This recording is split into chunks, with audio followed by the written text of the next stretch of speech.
Hey guys, what's going on? How you doing? How you doing? We're here doing some reactions. Give me a second. Trying to get this worked up. To hear you here. Hey, to hear what's going on. Hey, Miss D. Hey, Ruth's YouTube. Hey, Cassandra. As you guys know, we're on a little bit early. To hear and I have some reactions to do. So, hey, Miss Fortune, we will not be in the chat as much, or I won't be in the chat as much, engaging with you guys. So, you'll hear me do an intro. You'll hear me do an outro. And you guys can chill out with us, hang out with us. Of course, you don't have to go anywhere. I apologize. It's been a lot going on this morning. I am trying to send some stuff, but still go upstairs. I've been a little bit behind today for a Sunday. Where is this list? To here. Where's the list? What am I doing? Come on, Stephanie, get yourself together. Sometimes I have to get down on myself because it's like, girl, get it together. Anyway, hey Plotter, how you doing? So you guys that are in the side chat that are going to chill out with us, just let everybody know that we're doing reactions. If they say hi, please greet them. Just let them know that I'm not ignoring anyone, but we are just doing some reactions right now, just trying to get that done for the other channels. So we're going to get started. All right. Ready to hear? What's up, YouTube? How you doing? I'm just saying VB filling in for Mike. We are going to get into some reactions. The first one, breaking: Diddy's best friend betrays him in court testimony. Let's check this out, see what's going on here. And here we go. Please, God told me to ask y'all for help. Who does Diddy have left to turn to these days? It seems like the only ones who are sticking by him are his family members, because even his best friends have now ditched him.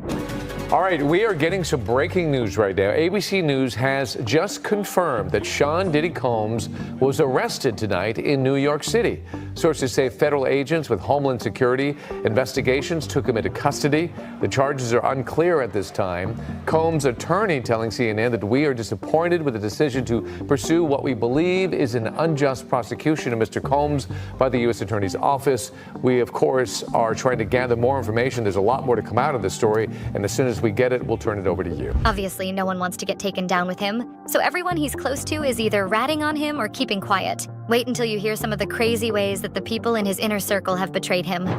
Today I'm announcing the unsealing of a 3-count indictment, charging Sean Combs with racketeering conspiracy, sex trafficking, interstate transportation for prostitution.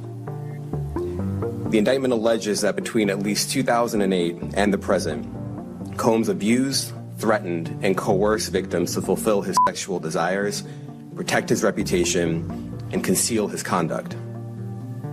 As alleged in the indictment, to carry out this conduct, Sean Combs led and participated in a racketeering conspiracy that used the business empire he controlled to carry out criminal activity, including sex trafficking, forced labor, kidnapping, arson, bribery, and the obstruction of justice. Let me say a little bit more about the charges. The indictment alleges that Combs abused and exploited women and other people for years, and in a variety of ways. As alleged, Combs used force, threats of force, and coercion to cause victims to engage in extended sexual performances with male commercial sex workers, some of whom he transported or caused to be transported over state lines. Combs allegedly planned and controlled the sex performances, which he called freak-offs, and he often electronically recorded them.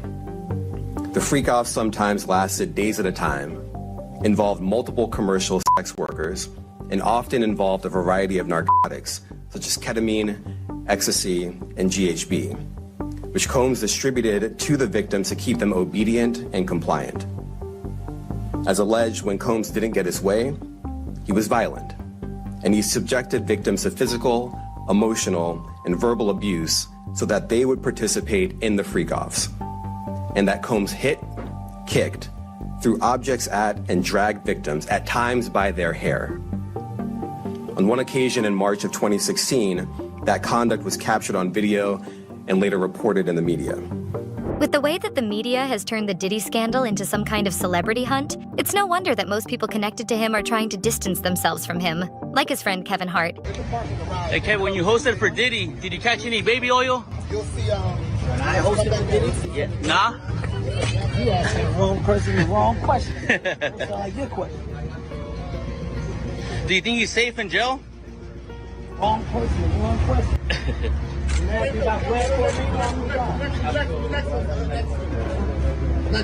And 𝗘𝐔𝐑 Jr. Embroiled in another scandal. He was named as a co-defendant, accused of sexual assault in one of the many lawsuits against Diddy. 𝗘𝐔𝐑 has vehemently denied the allegations. Well, how do you fully escape it, though? Like your name, for example, was mentioned in the Diddy case. Which was the most ridiculous thing ever. Because you barely know. This is the most ridiculous thing ever. But again, welcome to being a celebrity.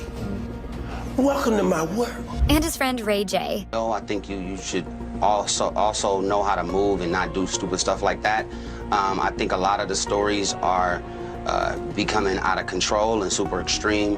Again, you start one way, and then as it builds, there's thousands of people coming in creating a new narrative, and when you do your research or your due diligence on it, a lot of it doesn't come back real. So now you're stuck in a position to go, is any of it real, or how much of it is real?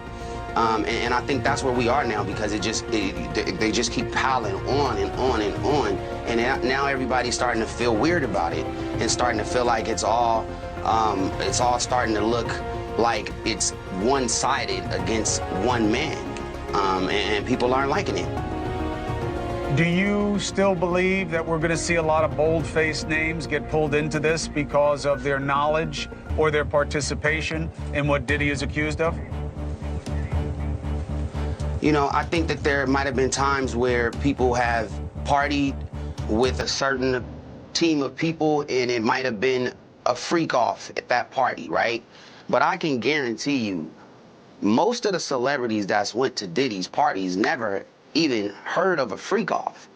So the freak-offs in the beginning sounded really interesting, and entertaining, I would say. But in this space now, when you look back, where were the...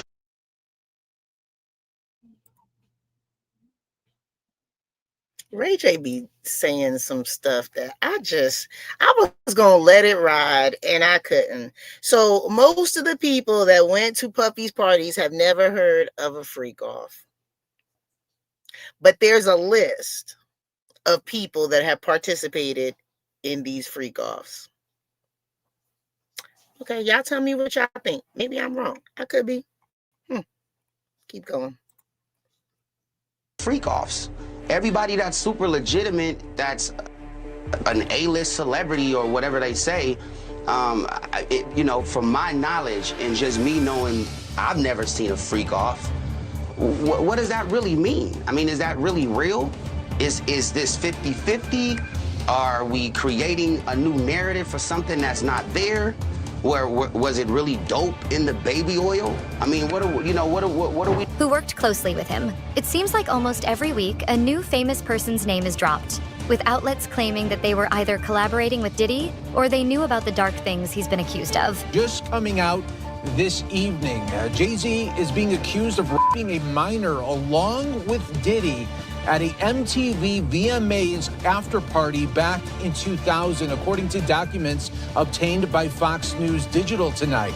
The lawsuit, which was initially filed back in October, was refiled tonight in New York by an anonymous accuser claiming Jay-Z, whose full name is Sean Carter, raped her while Combs and a celebrity B watched. So that other celebrity was not named. Initially, the lawsuit stated Combs raped the minor while celebrity A and celebrity B watched. Carter was named as celebrity A in the refiled lawsuit. Representatives for Jay-Z did not immediately respond to Fox News' digital request for comment. Combs and Carter allegedly, quote, took turns assaulting the minor, according to the lawsuit. Many others were present at the after party but did nothing to stop the assault, it alleges. The 13-year-old girl was dropped off at Radio City Music Hall by a friend as she wanted to attend the MTV Video Music Awards back in 2000, according to the lawsuit. In an attempt to gain entry to the venue, she began approaching limousine drivers waiting outside the celebrity-filled event.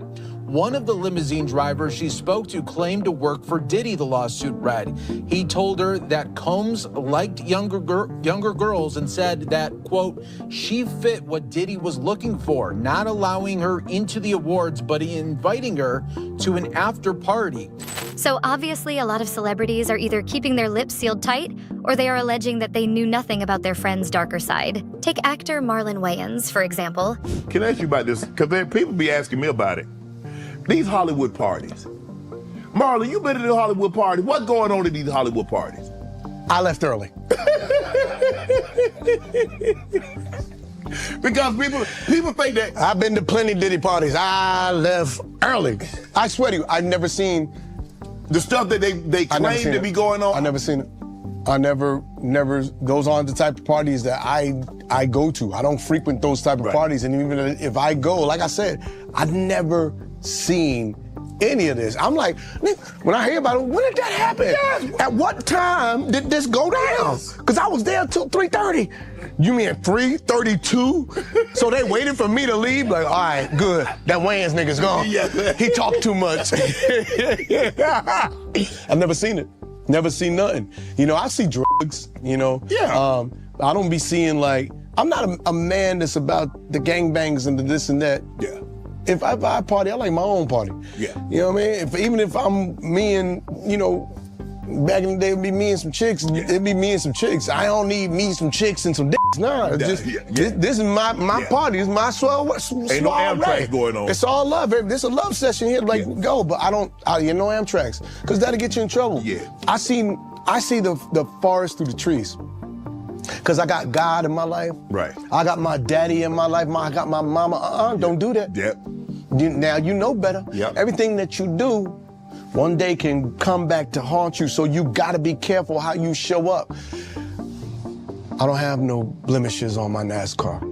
I am brand clean. I don't go to jail. I don't do DUIs because I don't drink and drive. If I'm gonna have me a drink, I don't care where I'm at. I'm gonna call me an Uber. Right. I don't drink and drive. I don't get into silly things. Yeah, I don't do that. I don't carry jewelry or nothing of value because I don't want to give you a reason to want to rob me. I got nothing. You want a credit card? Go for it, man. You got 20 minutes. Have at it. Right. Go rock out before I have to call in this. Someone stole my car. I don't drive fancy cars. Fandom Wire described him as a close friend of Diddy's. And though he's kind of come to the rap mogul's defense by saying that he never saw him do anything incriminating, he's also admitted that things could have happened when he wasn't around. Marlon was interviewed on Club 𝗟𝗟, and when he asked what went on at Diddy's infamous parties, he immediately answered that he left early. You said prison. I'm just curious. How many times have people asked you, have you ever been to a Diddy party? What the f*** they got to do with prison? How you get that from Diddy's in prison. It just made me think about it. I seen the baby oil behind you. It just made me think about it. Oh, that's crazy. You do have a baby oil. I know Puff since he was Puff. We went to college together. And throughout the years, the 90s, come on, man, my Biggie, and I've been around a long time. And I will say this, I've been to maybe 10, 15, some of this house, I've never seen. When they're like, oh, well, there's videos. Great. Show me. You're going to see me sipping Ciroc and maybe pushing the deli on to the side because that's too strong. But you ain't going to. And nasty. I've never been to a freak off. That's just not my vibes. That's not Wayne's vibes. I go to a party or whatever, but I always got my mother, my father, and God. And you can be around things and then go, yeah, this ain't for me. Right. That's just never been my vibe. This is a claim that many celebrities who'd been photographed attending the parties have made when they were asked the same question. Marlon confessed that he'd been to plenty of Diddy parties over the years, but he quickly added that at not one of those events had he ever seen the kinds of scandalous things that have been listed in many of the lawsuits against the disgraced rapper. It's been reported that in the early hours of the morning, after many of the famous guests had already left, the party would turn into what Diddy called a freak-off. At these freak-offs, victims would allegedly have things slipped into their drinks, reportedly so that they'd be easier to manipulate and control. They would then be forced to lay with adult workers for Diddy's sick entertainment as he watched. It's also been said that he sometimes even recorded the shocking incidents to use as extortion material. Marlon insisted that he never saw anything like that, though.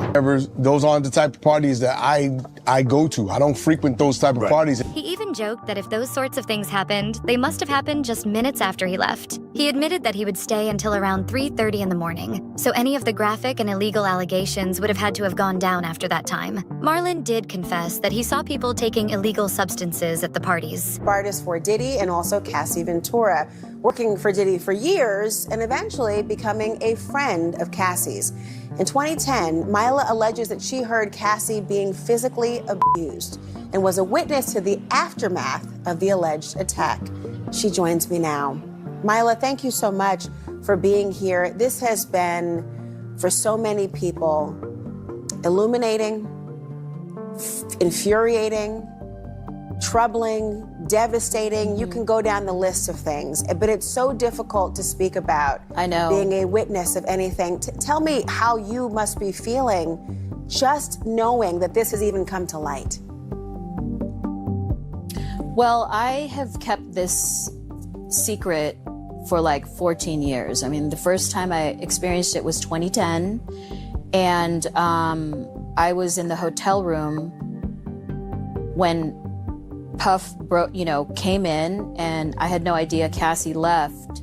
And when I woke up, I just saw his presence come into the room.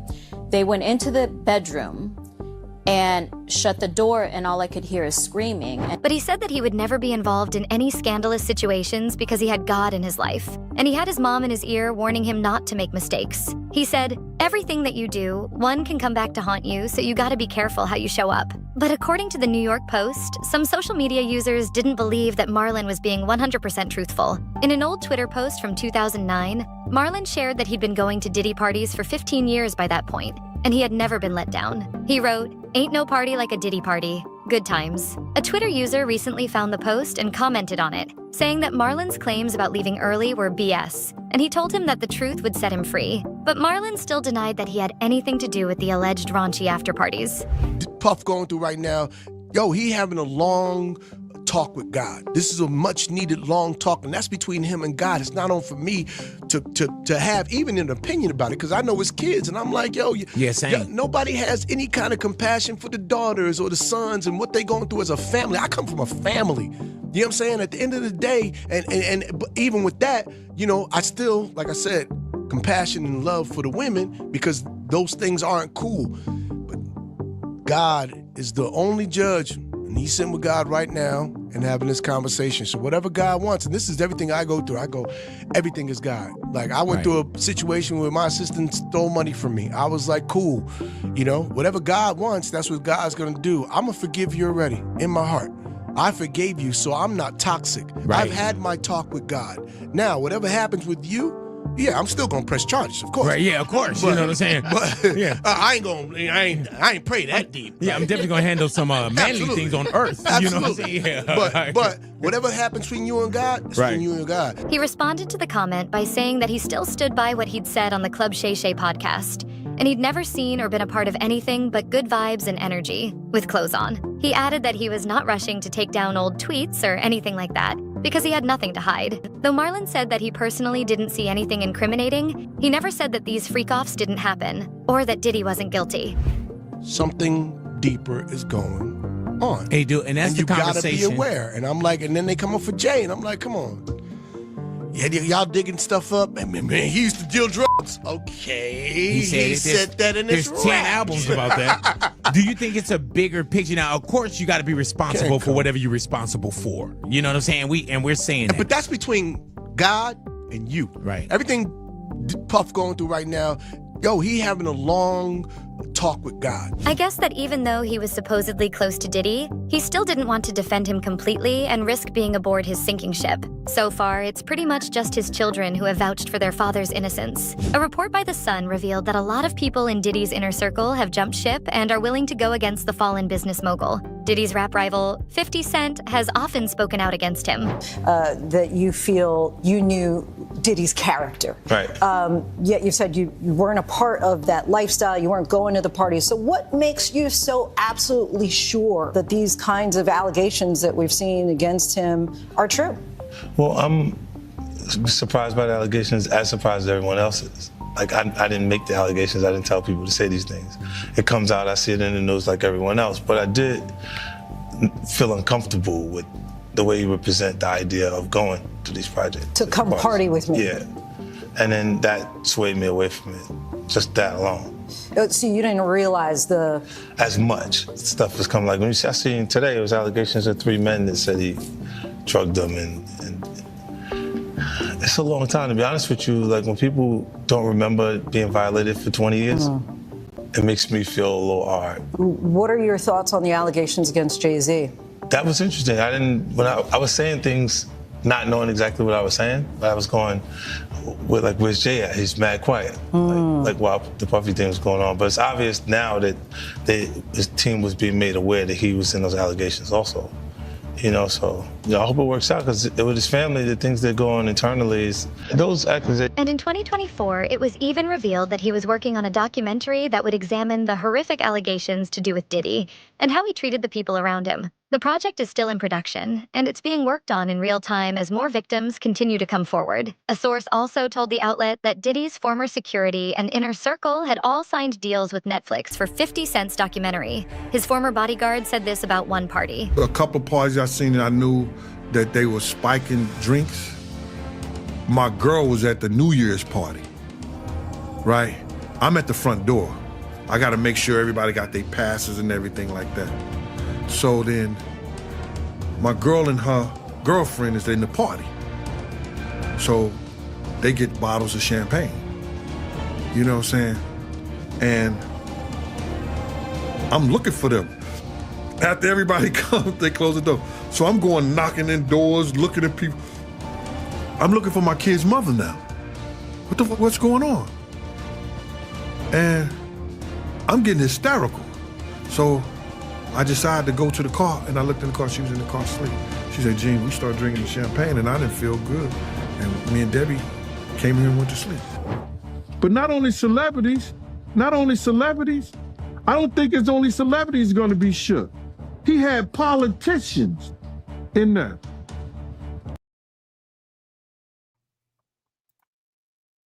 Wow. So I never heard that story from Gene. So his girl, they drank some stuff and they started feeling not good, and they came to the car. Smart woman. Oh my goodness.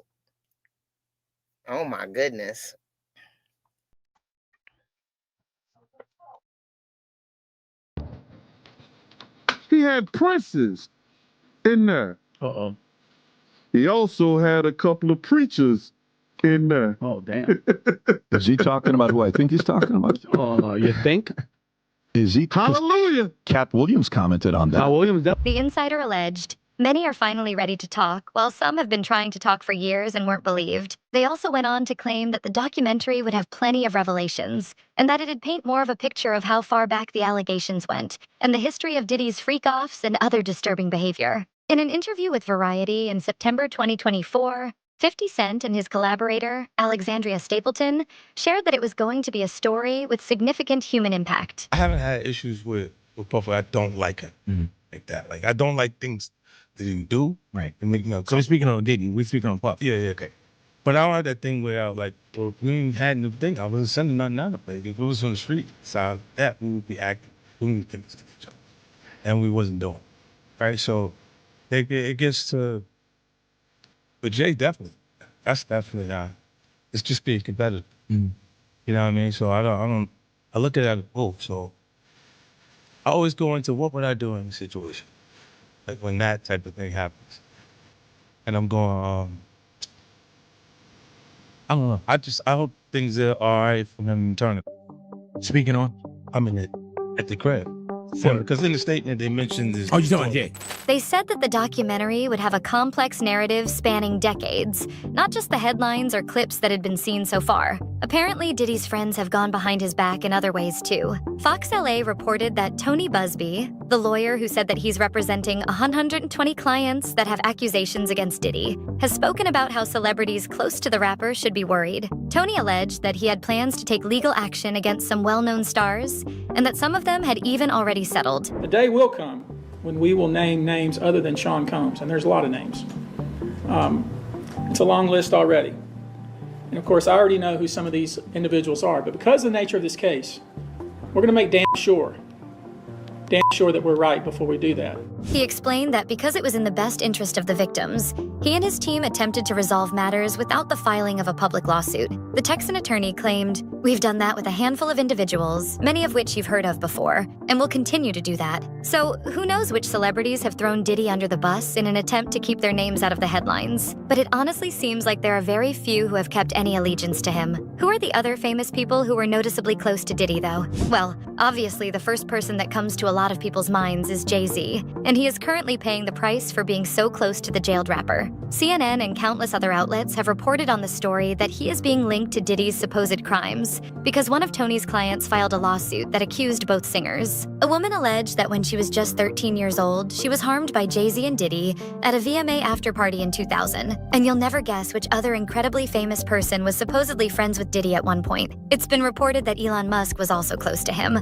The Blast released an article about their relationship. They wrote that according to a book titled Character Limit, Elon once bragged about how he was good pals with Diddy as he allegedly tried to prove that he wasn't racist. He reportedly told an interviewer, "I don't know if you know this, but Puff is an investor in Twitter. You know, he's a good friend of mine. We text a lot." The pair were spotted together at a 2022 Dave Chappelle show, and again at Kanye West's Donda 2 experience. But in late 2024, Elon publicly turned on Diddy when he posted an article about the shocking claims that Diddy harmed children. In the caption, he asked how many people in the music and entertainment industries knew about the dark things he was accused of. Another surprising celebrity friend of Diddy's was Ashton Kutcher. The Standard reported that he was once asked to give some inside info about his experiences at Diddy's home during an episode of Hot Ones in 2019. But Ashton just laughed and said that he had a lot that he couldn't tell. He went on to say, "Diddy party stories, man. That was some weird memory lane thing." He is one of the many celebrities connected to the rapper who've distanced themselves by keeping their mouths shut. But anyway, what do you guys think about all this? Which celebrity do you think will be next to be dragged into the Diddy scandal? Let me know in the comments below.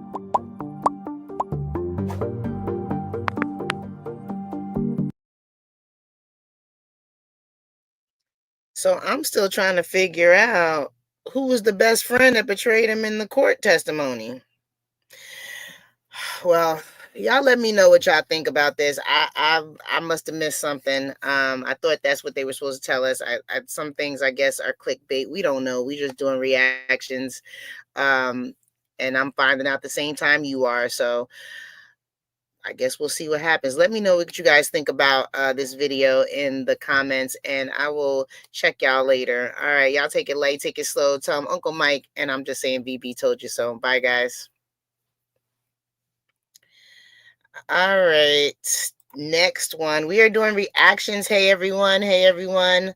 Thank you for coming in. Anyone that said hello, hello, hello, hello. We're just doing reactions right now. Hey, Mina, how you doing? How you doing? Tahir and I are just doing reactions. Hey, Ada. Tahir, Ada's in the chat. Anybody, I just want to say I did receive a donation for Ada, which I just sent to her. Anyone that wants to donate to Ada, Tahir has her PayPal link, and he's going to drop it in the chat. I will send anything to Ada, but I just feel like if you want to donate to Ada, Ada has her own PayPal and you can donate to her directly. That would be much better than, send it to me, because sometimes I don't see my donations immediately because I'm always running around. I don't get to it immediately. And so I want to make sure that Ada gets whatever you guys intend for her directly, as well as in a timely fashion. And just thank you to everyone who has donated to me via PayPal or Cash App. I try to send messages back when I do get it to let you guys know that I do have it. So either thank you or something like that, but just wanted to say that again. Thank you, thank you, thank you. And going forward, any donations that, are sent to Ada, please, her PayPal to here just dropped it for her, so that her donations can go directly to her. Okay. And anybody that sent anything to me for Ada, I have already sent it to her, so don't worry about that. All right. Cassandra, what would the donation for at Step? Are you looking for my PayPal? I'm not, Cassandra, I'm not asking for donate. I'm just saying if anybody makes any donations. I got a donation the other day. I don't even know what day it was, but for myself and for Ada. And I sent the one for Ada over to her, and I just want to make sure everybody has Ada's information if they did want to donate to Ada. So that's all. I just wanted to make that announcement, because I like for people to, the money to go directly to the source if possible. For Ada, maybe. Oh, the donation for Ada, just to help out with her fees and everything that she's going to need moving forward. I know we were talking about possibly getting her a little bit of a cleaning service to help her clean up around the house a little bit. Also,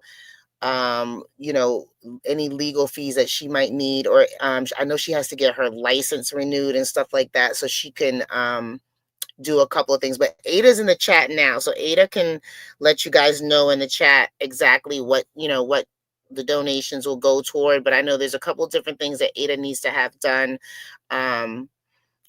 so that the donations would help her. The person that donated just wanted to give to her, I think, and just in the message it said this is for Ada, so I just sent it. So I hadn't made any announcements for that before then, Cassandra, just so you know.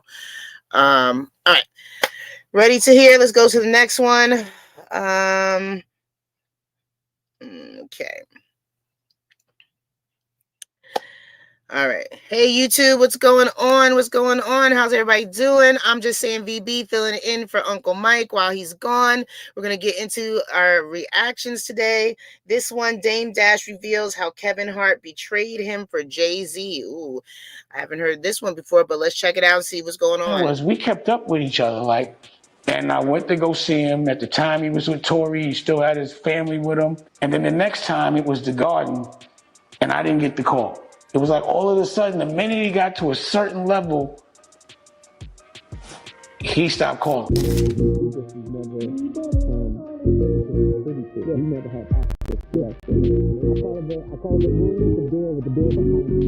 never get to that door. We always got to the first door. I'm around a bunch of men that are doing amazing things in their life. Basically, you're writing chapters. Chapters get good, they get better, some get worse. It's your job to complete that book to the best of your ability. My question today is, are you focused on the ending of your book? And if so, how great do you want to make it? Wow! People throw millions of dollars in my face to do something I didn't want to do. And what? You've been off, yeah. Oh. In Hollywood, no one in Hollywood has a memory of going to a sold-out Kevin Hart show, there being a line for him ever getting a standing ovation at any comedy club. He already had his deals when he got here. Dame Dash is back at being messy, and this time he's calling out Kevin Hart for turning his back on him and betraying him for Jay-Z. Now, we all know that Dame and Jay used to rock together back in the Rockefeller Records era, but things went south between the two. And ever since, Dame has been vocal about how Jay-Z handled business. Fast forward to today, and Dame's still calling out the people he feels betrayed him, including Kevin. According to Dame, he helped Kevin get his big break in Hollywood. But when Jay-Z came into the picture, Kevin's loyalty shifted. But the question is, how much of this is true? Was Kevin really the one who betrayed Dame for Jay? Or is Dame just still holding on to old wounds? Let's break it down. I didn't realize, based on what's being said, that Puff had so much control over so many people. It's a tight-knit circle. It seems like they all keep a good secret. This is what it seems like. And it seems like they're very loyal to each other. So now it all makes sense. Like certain people that were cool with me all of a sudden just stopped, like Kevin Hart. Last year was a rough one for Kevin Hart. Between Katt Williams calling him an industry plant, his friend exposing him for lying about an extortion case, rumors about him cheating on his wife popping up everywhere, and all those Diddy videos surfacing, Kevin just couldn't catch a break. Now, he's mostly stayed quiet about all the drama, especially when it comes to Diddy, and hasn't addressed the videos of him hosting Diddy's parties. But the internet hasn't forgotten how close Kevin used to be with Diddy, and how he would always talk about him being his inspiration and role model. Kev, you know, I'm here playing engine like Kevin Durant right now for the people, for the healthcare workers. You know, love it. Yeah. I get it. You got it. You look beautiful. It was a great move. You know, I throw that product in there. Things got real. You know, brother, I gotta tell you something, man. I love your energy, and I love that when people need you, you stand up. You stand up and you show out. I'm not only a fan, I'm a friend, but I'm your brother, and I follow your lead, man. You do amazing things, and right now... And guess what? The same thing goes for Kevin and Jay-Z. Kevin used to call Jay his brother and mentor. But so far, Kevin hasn't said anything publicly to defend his brother from all the accusations surrounding Jay's relationship with Diddy, including the recent lawsuit from Jane Doe. I love the story of you jumping on the jet and not chipping in. Oh, when I made him pay for the jet. Yeah. Made him pay for the jet. Yeah. I was going to fly on a plane myself. And I called him. He's like, "Yeah, you going to the game?" I said, "Yeah." "You going?" He said, "Yeah." I said, "What time you going?" He said, 12. I said, "I was going to 2. I'm just going to fly with you." He's like, "Yeah, all right, cool." All right, but I'm not paying. He's like, "I didn't ask you to. I'm just making it clear I'm not." We just went. A great guy. That's my brother and mentor. Okay, here. So since Kevin hasn't publicly spoken out against Diddy's alleged actions or defended Jay-Z, fans are starting to make connections to how Kevin rose to fame in Hollywood. More people in the industry are hinting that Kevin might have made some questionable deals along the way. And one of those people is Dame Dash, who gave Kevin his first movie role in the 2002 comedy Paper Soldiers, which was also Dame's directorial debut. A few months ago, Dame opened up on The Art of Dialogue and revealed that even though he gave Kevin his big break, Kevin stopped showing him public support after that. This is what I want. Anyone that interviews Kev, and he'll say it, Dame put me in my first movie, why you won't post it? You gotta ask those people. Do you believe that after that movie, that's what, like, Williams calling him a plant? How realistic is it? I don't know. I mean, he would do things like, for example, they had asked me to produce Soul Plane, and I got offended. I didn't like white people making money off making fun of us. So I was like, yo, you need to watch it. No offense, like Kev, like I've seen plenty of stuff that I but Soul Plane, I could never feel comfortable sitting in a movie theater watching people laugh at us. Yeah. Us. Like, so it's not us doing it. So just never...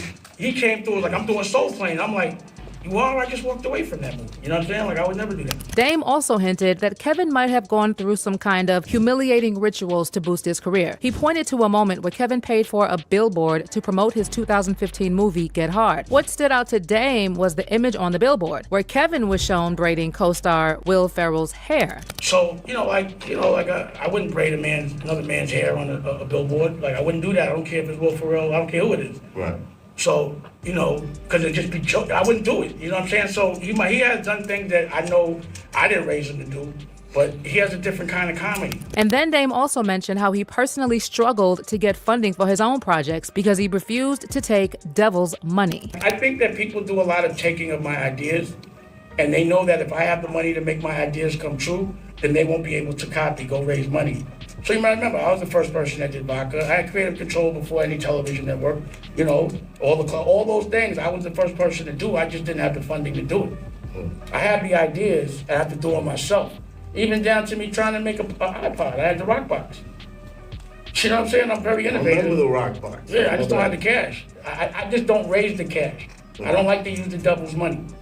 Because then you work for the devil. But Dame didn't stop there. In another interview, he went even further, repeating his claims that Kevin cut him off after he moved up in Hollywood. He also suggested that Kevin's friendship with Diddy might have played a role in this. On top of that, Dame hinted that Kevin might have traded his ex-wife 𝗟𝗓𝗓 for his current wife Eniko as part of some industry deal. I didn't realize, based on what's being said, that Puff had so much control over so many people. It's a tight-knit circle. It seems like they all keep a good secret. This is what it seems like. And it seems like they're very loyal to each other. So now it all makes sense. Like certain people that were cool with me all of a sudden just stopped, like Kevin Hart. Another person that I look at, like he was on Rockefeller Films, right? Like I discovered Kev. So what happened with Kev and I was we kept up with each other, like, and I went to go see him. At the time he was with 𝗵𝗡, he still had his family with him. And then the next time it was the Garden, and I didn't get the call. It was like all of a sudden, the minute he got to a certain level, he stopped calling. And now I see him over there, like I didn't know all this, but I see him over there, and when people ask him questions, he's real serious, and I'm like, damn, what the going on? Kev was over there too? If I could ask him, I'd be like, yo, what he was doing over there? Like, because I've known these people for 20, 30 years. You had the baby on you, was next to the bed, like, you gotta tell me something. And why are you being so quiet about it? All of a sudden, it was just all of a sudden, new friends. And even though Kevin hasn't replied to Dame's comments, it seems like Dame is far from done calling him out. In his latest interview on The Art of Dialogue, Dame repeated that he's the one who gave Kevin Hart his first big break. No, I discovered Kevin Hart. I also had him in Death of a Dynasty, his second movie. Yeah, you did have him in there. Yeah, I remember him being in that. And you know what's funny? He plays Puff. Go to American New and go on Death of a Dynasty and check it out. He plays Puff. He plays a couple of characters, but Puff is one of the characters he plays. So what made you put him in a movie? You seen the potential? Yeah. It's like saying, why did I, sign? Yikes. He played Puff in a movie? Ugh. Well, I mean, and people usually stop messing with you and they start messing with other people. You just, like, for me personally, I just give them their space. Let them do it. We'll see what happens. Especially if I know I'm in the right. They'll be back. But it is kind of interesting how everybody is very quiet, or they've been very quiet since the beginning of all of these allegations and things like that. And it's not like the entertainment industry to sit in the corner and be quiet, right? So guess we'll see. Let's keep going here. Jay-Z, because he was funny, and I was developing Rockefeller Films, so he was like, to me, it was like getting artists to be with the company. But yeah, I thought he was funny. He has that, like, I knew that, like, that he was safe, that white people were with him, and he didn't mind being teased. And when asked if he's still cool with Kevin, Dame said he doesn't hold any grudges. But he did hint that Kevin might not be allowed to hang out with him or support Dame's projects anymore. He won't help me promote anything I'm doing. You know what I mean? Like, to be honest, to me, the amount of people that I actually put on, I should never be broke, ever in life. I should never have to fund nothing. I should never have to struggle. I should just look like, it should just be an anonymous bag with money all the time. The amount of people whose lives I've changed. If they were like on it like that, I shouldn't even have to move. But it seems like the people that I help the most, they end up resenting me the most. I don't know why. I don't really know about Kevin, but most of them had to like do things that I don't respect to get where they had to go. You understand? Like where it's like they'll be ashamed. Like they've done things where I can't be around. Like just morally and, like Kevin's choice of movies were like, when he would say like, they asked me to be a producer on Soul Plane, and I denied. I was actually offended. I was like, I'm not having another culture laugh at us to make money off it like that. I remember the same day him telling me he took the part.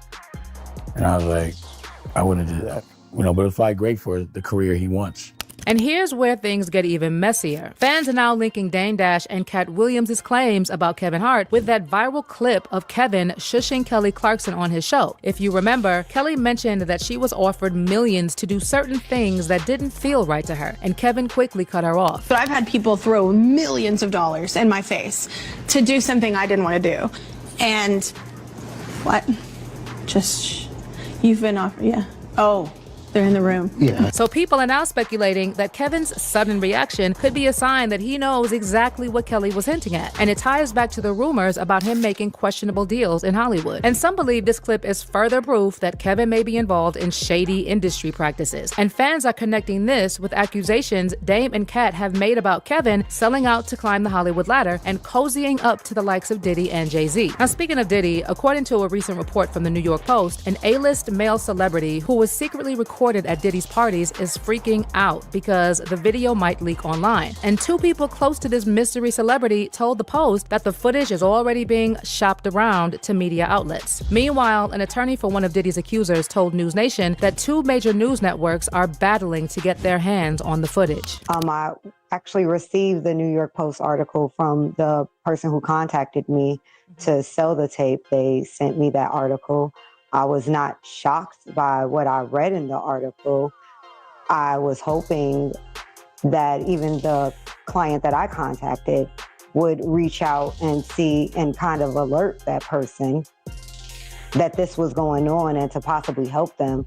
The person who has the tape really doesn't want to shop it around. They really want to help and give it to wanted to directly sell it to that person, but it seems as if they are going elsewhere. You know, we know that you've seen the footage. You talked about that last week when you were with us. So, you know, as you know who it is, and I know that you can't tell us who it is for all the reasons, right? But as you know who it is, and as we're moving through this story, and it's starting to really feel like it's unraveling, and you feel bad for the person, and we don't even know who it is there anything more you can tell us about that part of it? I really do feel bad about the person. Part of the reason that I did come and say something outside of just to protect my own safety, but I wanted to sound the alarm, essentially, bring the dog whistle, if you will, to that person that maybe they should do something about this before it came out. Mm-hmm. If I was them, I would do something about this, and the only way to do anything is to do the catch. That's the only way to ensure that it doesn't come out, you know.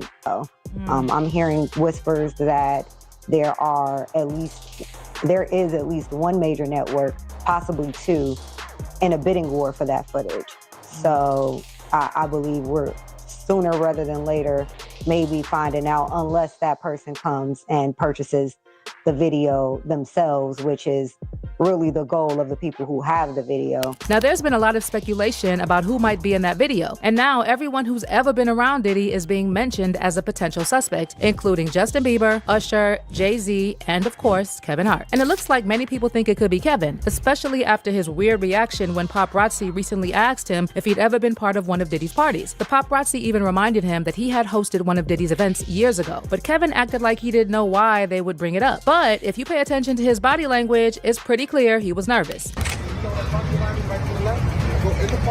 Hey, Kev, when you hosted for Diddy, did you catch any baby oil? When I hosted for Diddy? Yeah. Nah? You asking the wrong person the wrong question. What's your question? Do you think he's safe in jail? Wrong person, wrong question.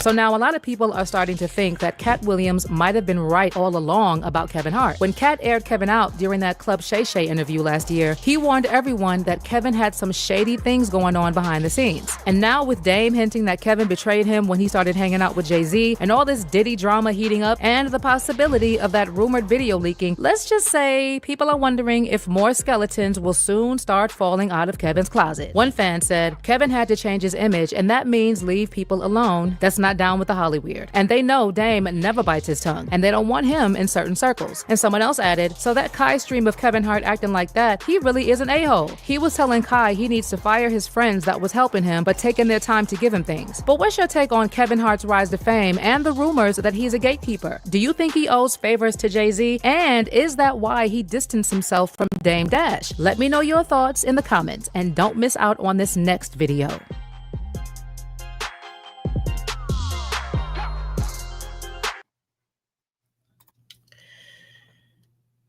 Well, there it is. So y'all let me know what y'all think. I mean, if Dame Dash put him on Kevin Hart and he's just ignoring him, I mean, looks like everybody's about to go through a tough time. So You know, karma is a you know what.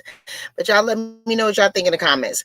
Y'all take it light, take it slow. Tell them Uncle Mike, and I'm just saying VB told you so. Bye, guys. All right, to here. Cassandra, did you send me something? I got a text message saying you sent something. Was that for Ada? Or was that? I don't see it in my thing, so I don't know if it. Okay, is that for Ada, Cassandra? You want me to send that to Ada?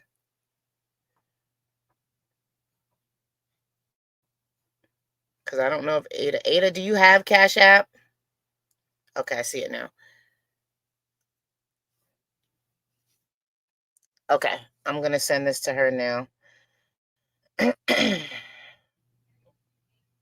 Ada, do you have Cash App?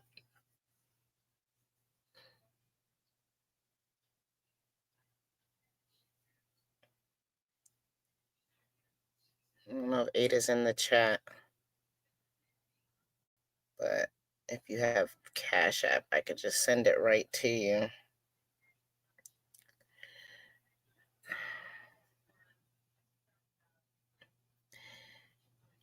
Okay. All right. What I'm gonna do,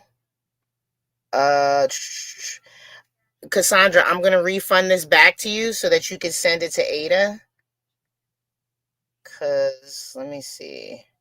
I'm bad with this guy, so like let me see. I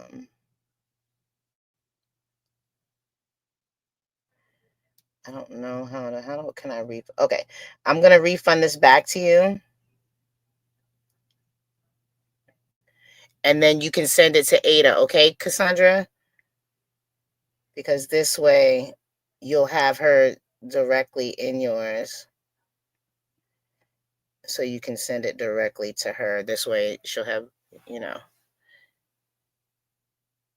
Yes, Jane, thank you so much. I sent you a message on that, and then I sent Ada this morning because I just got it today. So I just sent Ada before I got on what you sent for her as well. And Ada does have Cash App and PayPal, guys. So I want to just make it a habit that we're sending stuff directly over to Ada because I'm sort of a little slow on stuff sometimes. So I want to make sure she gets it and she knows who it's coming from.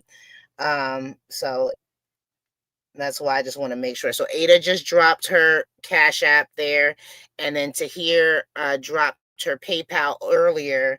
So anybody that wants to, you know, donate to Ada, and she can let you know, where the donations are going to be used. I know there's a couple of things that Ada needs to do, and every little bit helps. Please, you guys can do that. And anything that was sent to me, I already have sent over to her. So.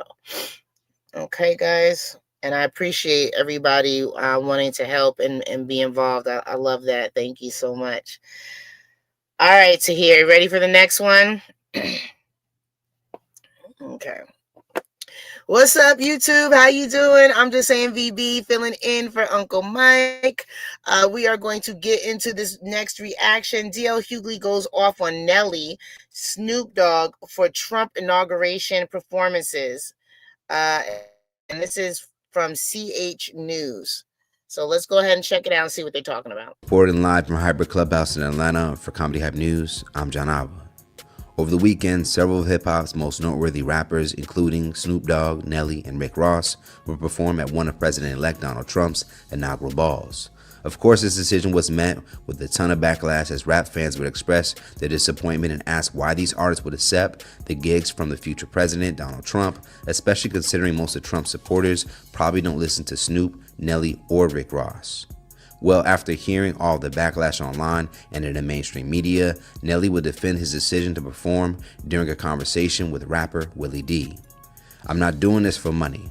I'm doing this because it's an honor. I respect the office. It's an honor for me to perform for the President of the United States, regardless of who's in office. If President Biden would have asked me to perform, I would have performed. If Vice President Kamala Harris would have won and asked me to perform, I would have performed. Later on in the conversation, Nelly would also pose a question to Trump's critics, who suggest he's a white supremacist. I would ask them to show me where he's a white supremacist. Now, in addition to many social media users who would ridicule Nelly for choosing to perform, 𝗟𝗢𝗡𝗞𝗏 would take to social media to specifically respond to Nelly's own defense. On Instagram, he would go on to write, "Wow, that's what we doing? Trump propping up white supremacy isn't just in his past, Nelly. It's who he still is today." This man called Daniel Penny a hero. He still stands behind his opinion of the exonerated five. Haitian people eating the dogs, they're eating the pets. That was months ago. He doubled down on it. Multiple people on his staff said he uses the N-word. Come on, bruh. Sometimes it's better to say nothing. 𝗟𝗢𝗡 would also share a post from the social media user, A Girl Has No President, where he would reshare a 2017 clip from Snoop Dogg's own social media, where he asked what black artists will perform at Donald Trump's first inauguration. Snoop then proceeds to roast a potential black artist by calling them all Uncle Toms. So ain't nobody gonna perform for Donald Trump, huh? Which one of you jigaboo ass niggas gonna be the first one to do it?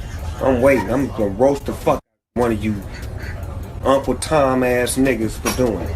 Which one of you niggas gonna do it first? I's the one that performs for himself. Now, clearly this clip didn't age well, as many people were going to repost this due to now Snoop's participation with Trump.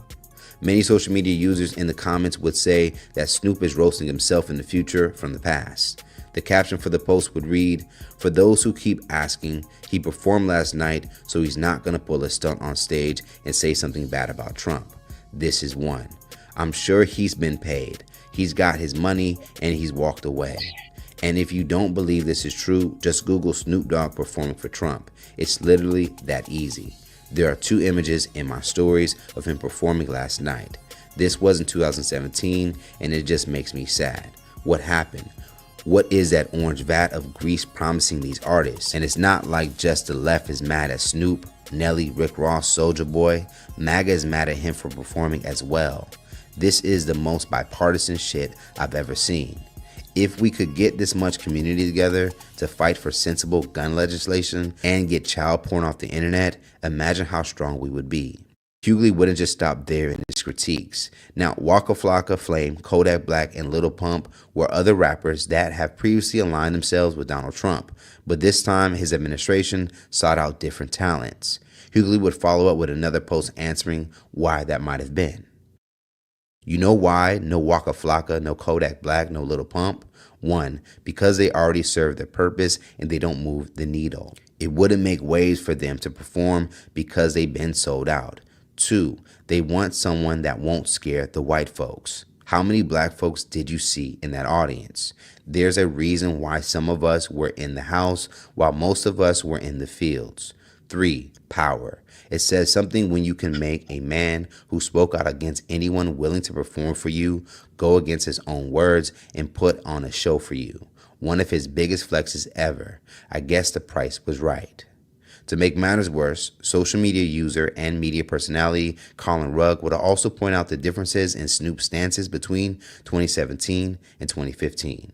On X, Elon Musk would quote, "The personalities, message, and write, the vibe shift is real." 𝗟𝗢𝗡 would react to that social media exchange with wow, just wow. This is how they do you. So what do you guys think about Nelly, Snoop Dogg, and Rick Ross pulling up to Trump's inauguration balls? Do you think that they have gone against the code of what hip-hop should be about? Let's talk about it more in the comments below. Plus, stay up to date for the latest news in comedy, culture, and sports by subscribing here to our YouTube channel and follow Hype Plus across all social media. Plus, head over to hypersclub.com for all your cool and original merchandise, as well as some never-before-seen content that we don't share here on YouTube. And if you enjoyed this story, don't forget you can send us a super thanks by hitting the button below and tip us what you want to show your support. Reporting live from Hyper Clubhouse in Atlanta for Comedy Hype News, I'm 𝗟𝗓𝗡𝗞. I's the one that performs for himself.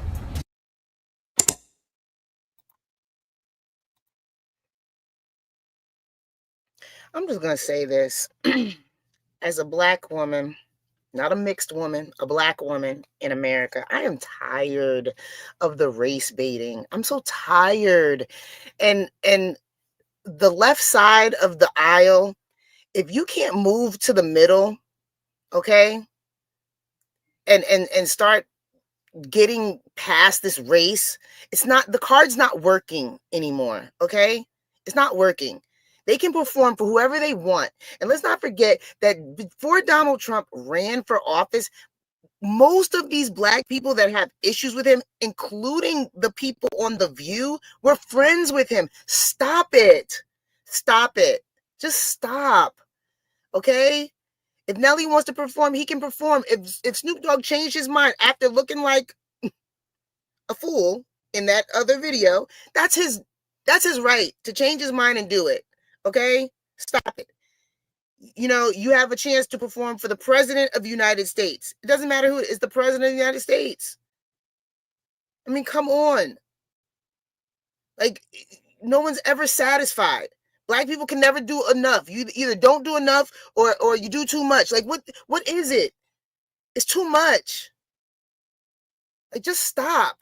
I don't know. I'm tired of it. I'm tired of it. And 𝗟𝗢𝗄𝐓, I don't know. Was he the one? Maybe it was somebody else. I don't know.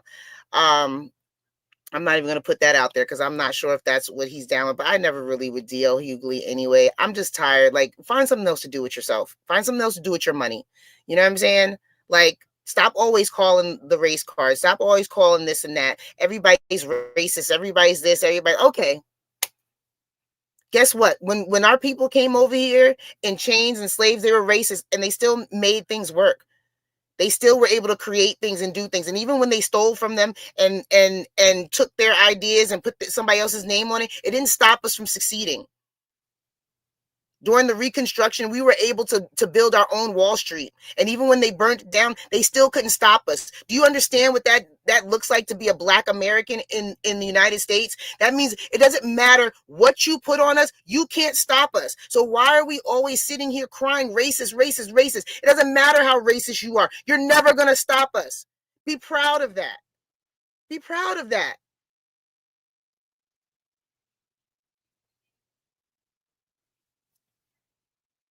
Come on. That's just my personal opinion. You guys can let me know what you think in the comments. But as a Black woman, and I'm saying all my parents are Black, all my grandparents are Black. As a Black woman who's light skinned, not mixed, not nothing else, I'm tired of the race baiting. I'm tired. Okay? Our people are strong people.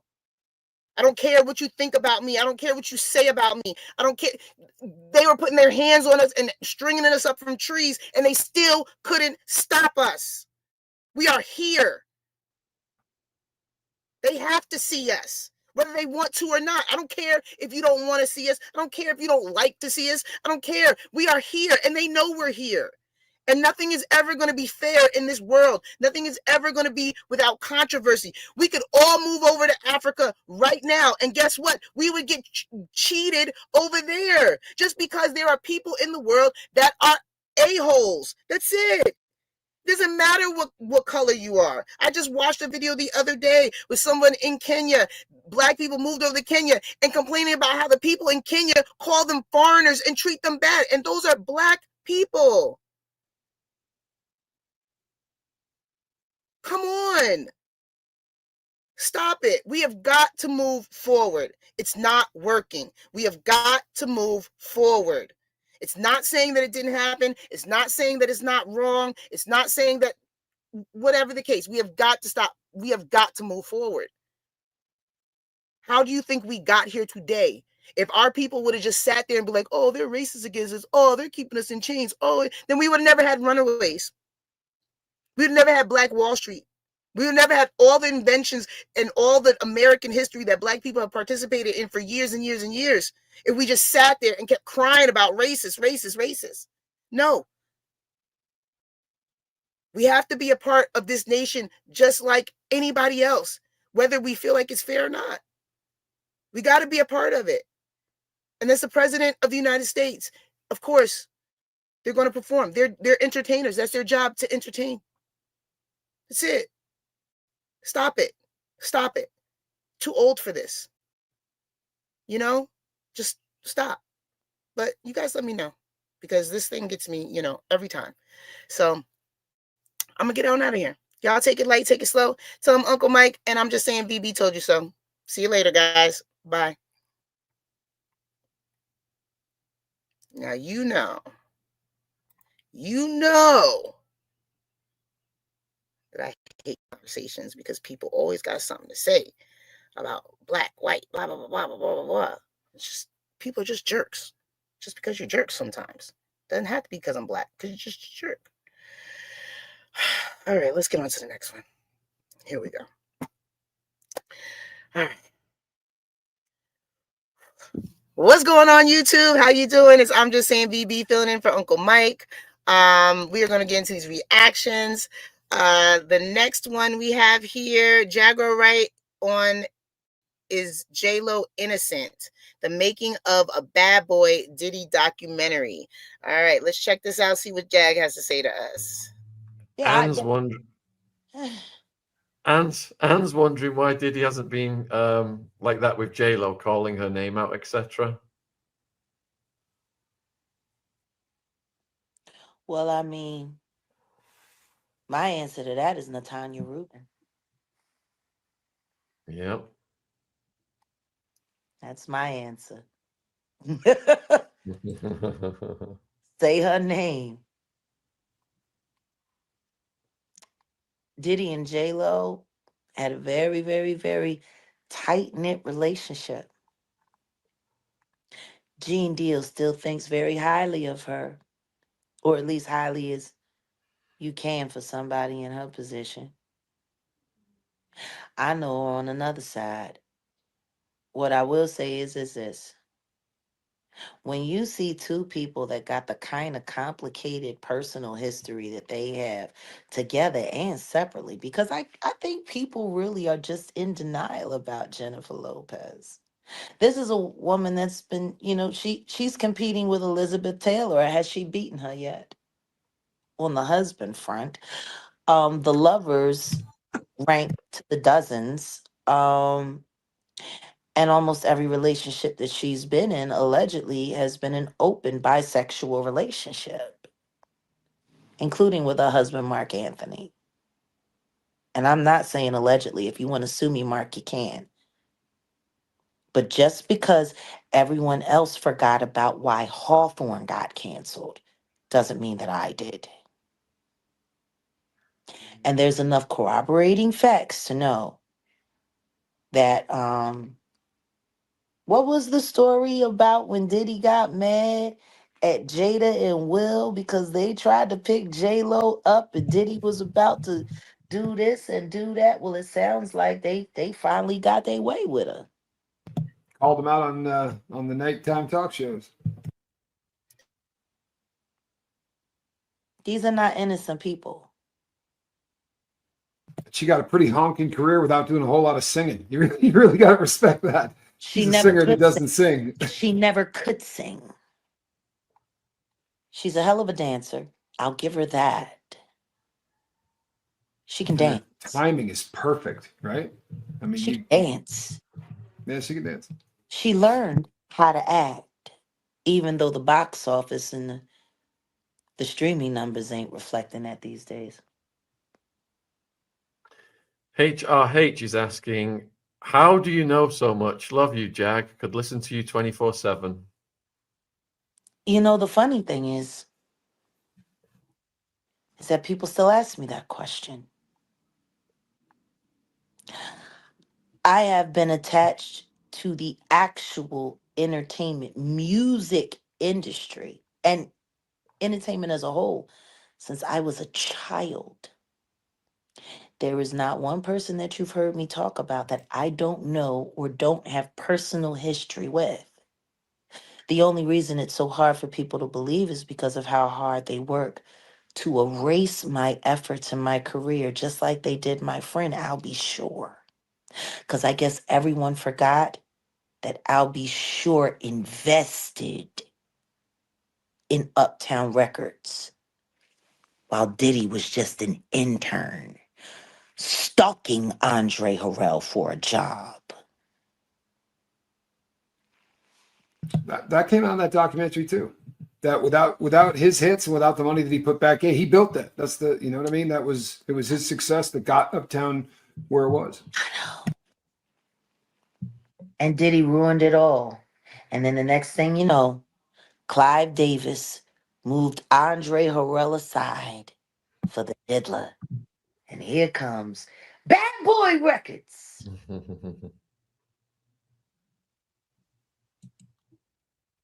Here's an interesting question I've not seen before. What? So it's from Tilu. Nicki Minaj, I got the vibe she wants to expose things but has been silenced via MK Ultra, especially because of her alters or DID personalities. What do you know? What I find funny is that people actually think she is DID. Yeah. When you suffer from dissociative identity disorder, and let's be very clear about this, and I can say it for a fact because they tried to diagnose me with it when I was young, and I was cleared. When you have a dissociative mental mindset, your alters don't know each other. There's no way you can be aware of all of your alters unless you've been integrated. And then if you're integrated, then you're no longer DID, which means you can't have other personalities unless you're choosing to. Now, is Onika sick in my opinion? Absolutely. But she ain't got no DID. What she has is Diddy. See, that's what she suffered from. She suffered from Diddy, D-I-D-D-Y. That was her manager. That was her mentor. And he invented her to move Little Kim out of the way so he didn't have to keep feeling guilty about stealing Christopher Wallace's legacy.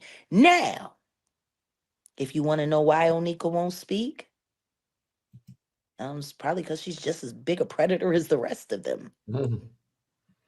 I mean, who marries a level 3 SA offender?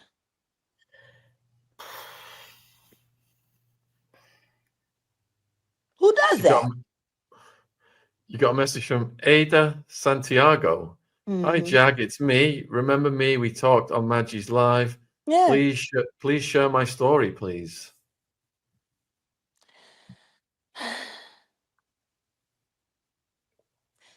Ada, I think that would be better for you to do.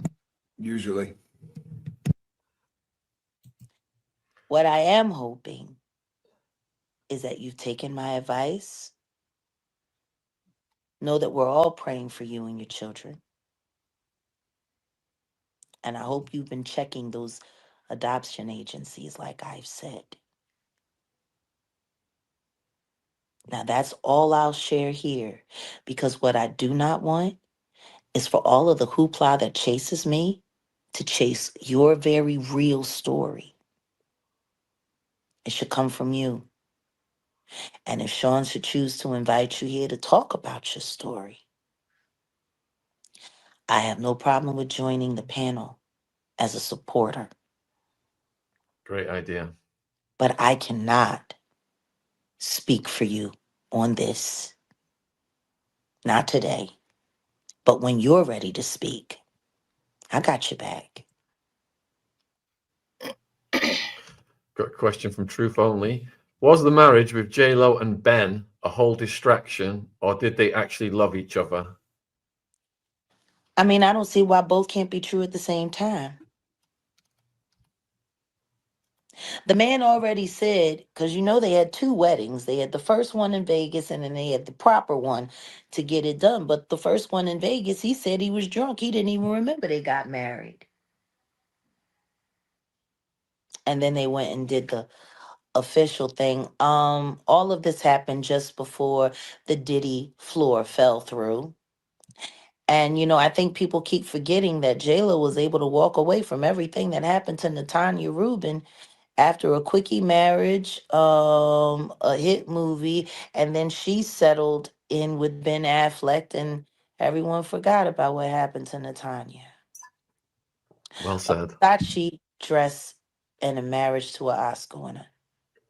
And it got people to forget about what happened to my friend, and I can call her that now, Natanya Rubin. Our friend. Yeah, our friend.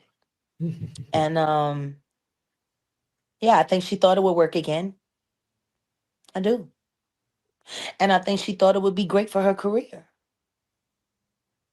Working with Ben, and working with Matt, and working with Clooney. Not as an actress, but as an equal, a producer. Yeah, it all looked really good. You know, it's just funny. It's just funny. Question These from people don't have any respect for these real institutions. Question from Hiker Mom. Queen Jag, do you think Diddy and the higher-ups have something to do with Wendy Williams' current situation? Is her ex-husband involved too? In my opinion, yes and yes. She came live today, didn't she? I believe she was.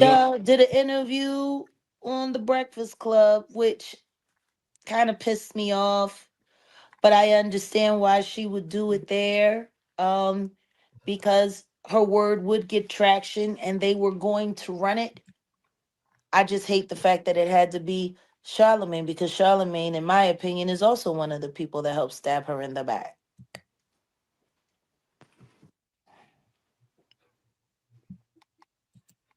I'm not saying it was perfect, but nobody deserves to have their life systematically gaslit and plotted on and decimated. Nobody. Robin's wondering whether you think President Trump is on the right track. I don't know. I don't know what he's doing. I don't talk to that man. Well, he nominated Jon Voight and Mel Gibson to be the ambassadors of Hollywood and to go in and try to clean this up. I swear to God, I'm not making this up. Today, he announced that the ambassadors. Wow. I'm not. You can Google it. I'm not playing. Hey, it's my fiance. Mel Gibson.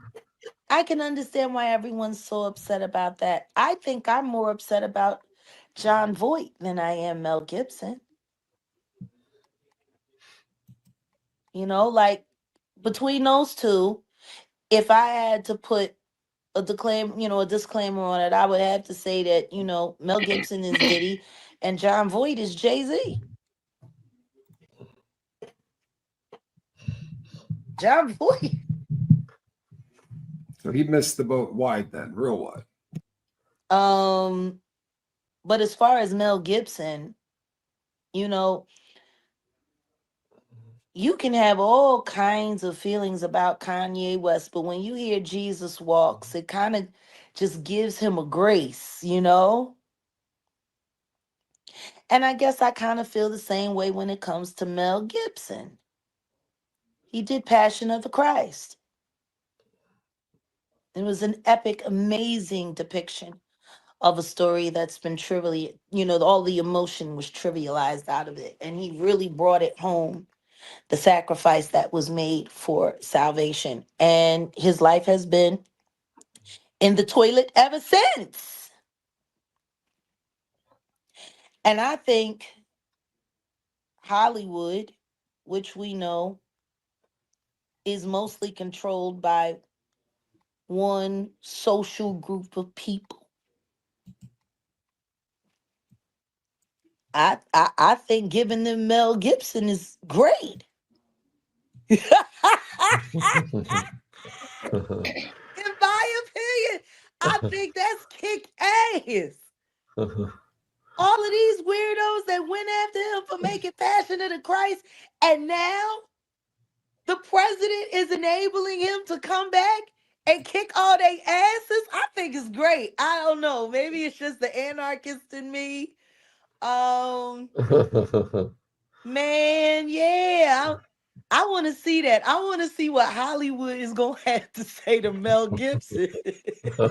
He might do Passion of the Christ. Like, he might do sequels now on some Star Wars stuff.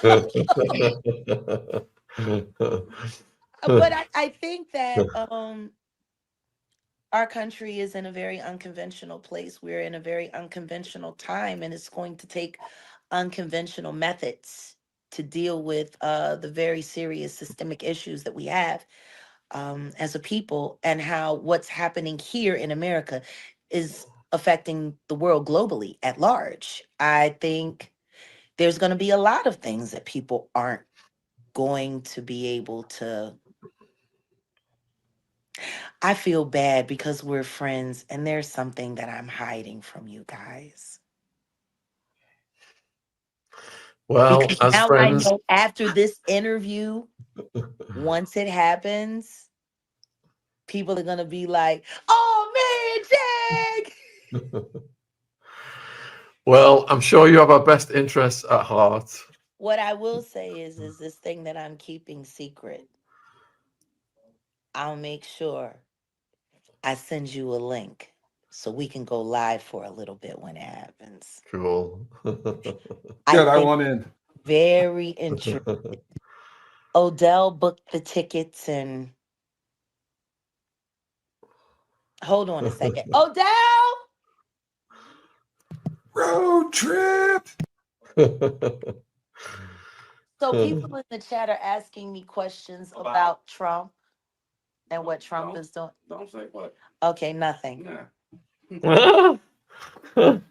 I'll wait for the link. I'm good.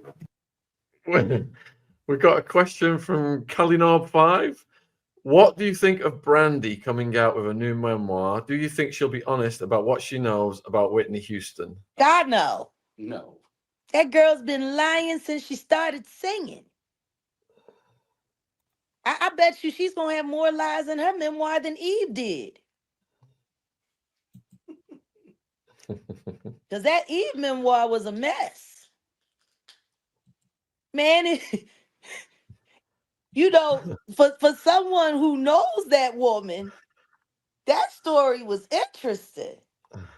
I'm still trying to figure out how she left out, you know, all that time when she was tripping over that night out on Broadway, putting that condom on her tongue and licking everybody's butt out for $5 a pop. Like, if you're going to write a memoir, how does that not make the cut? And those are facts, because I watched her do it. I was in the black shooting people because I was back there hustling, and I told her, baby, you're hustling backwards. And she was like, well, I don't feel like dancing, and I don't like dancing, and I'm just trying to get this money and get out of here. I said, girl, your teeth gonna fall out. You keep playing with these fools up in here like that. And because they came and told me, they was like, oh my God. And this was when she was still being managed by my friend, Frank Bank. May he rest in heaven forever. But yeah, they was like, yo, Bank artist over there, Eve over there. I said, Eve? They said, yeah, Eve is destruction. I said, Eve doing what? They said, she over there wilding, Jag, go get her. So I went out front, I put down my pool stick. I was betting $20 a rack, and I was fixing to win, and that's when I went in there, and I'm like, this child have lost her damn mind. And she kept on doing what she's doing. I still don't know how she missed all of Fox's Valley, because she got laughed out of there. I don't know. I'm just saying, like, if you're going to write a memoir about your life and you're in the 50 area, you should have gotten to the point where you're secure about what you went from and how you know what I'm saying? You should be able to be honest about it. I don't know why these women is always lying. Like, if Brandy has a memoir and it doesn't include how she was getting spread like peanut butter down there in Pleasantville, New Jersey, while she was recording with Rodney Jerkins, I don't want to hear no more. Because I was in the room next door when she was getting banged out over there. And it was Rodney Jerkins' little cousin. And then when I found out she was pregnant, I was like, oh, let me find out I was there when she got knocked up. Because I was in the room next door sipping on corn liquor, smoking a L. But then they lied and said it was somebody else's baby, and then she got married, and everybody found out that was a lie. And then she ran that person down with that car. And, you know, like, I just don't know. Has the statute of limitations ran out on all the shit she does? I don't know if she should be writing anything right now. Interesting point. But if she's not going to tell the truth about her childhood, trust me, honey, she ain't telling you nothing about no Whitney Houston. They are pledge allegiance to the Cliveness. Heil Clive.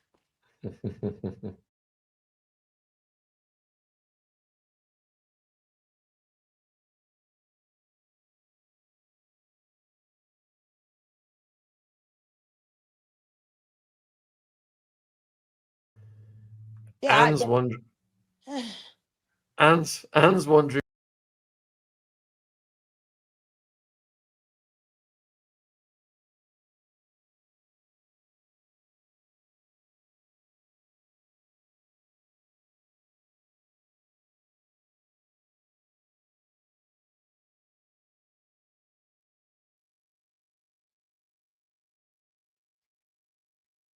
Why Diddy hasn't been like that with JLo, calling her name out, etc.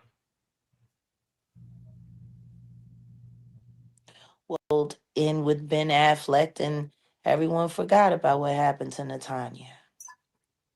Well, working with Clooney, in my opinion, yes and yes. She came live today, didn't she? I believe she was. Did an interview on The Breakfast Club, which kind of pissed me off, but I understand why she would do it there, because her word would get traction and they were going to run it. I just hate country is in a very unconventional place. We're in a very unconventional time, and it's going to take unconventional methods to deal with the very serious systemic issues that we have as a people, and how what's happening here in America is affecting the world globally at large. I think there's going to be a lot of things that people aren't going to be able to. I feel bad because we're friends, and there's something that I'm hiding from you guys. You know, for someone who knows that woman, that story was interesting. I'm still trying to figure out how she left out, you know, all that time when she was tripping over that night out on Broadway, putting that condom on her tongue and licking everybody's butt out for $5 a pop. Like, if you're gonna write a memoir about what you went from and how you know what I'm saying, you should be able to be honest about it. I don't know why these women is always lying. Like, if Brandy has a memoir and it doesn't include how she was getting spread like peanut butter down there in Pleasantville, New Jersey, while she was recording with Rodney Jerkins, I don't want to hear no more. Because I was in the room next door when she was getting banged out over there. And it was Rodney Jerkins' little cousin. And then when I found out she was pregnant, I was like, oh, let me find out I was there when she got knocked up. Because I was in the room next door sipping on corn liquor, smoking a L. But then they lied and said it was somebody else's baby, and then she got married, and everybody found out that was a lie. And then she ran that person down with that car. And, you know, like, I just don't know. Has the statute of limitations ran out on all the shit she does? I don't know if she should be writing anything right now. Interesting point. But if she's not going to tell the truth about her childhood, trust me, honey, she ain't telling you nothing about no Whitney Houston. They are pledge allegiance to the Cliveness. Heil Clive.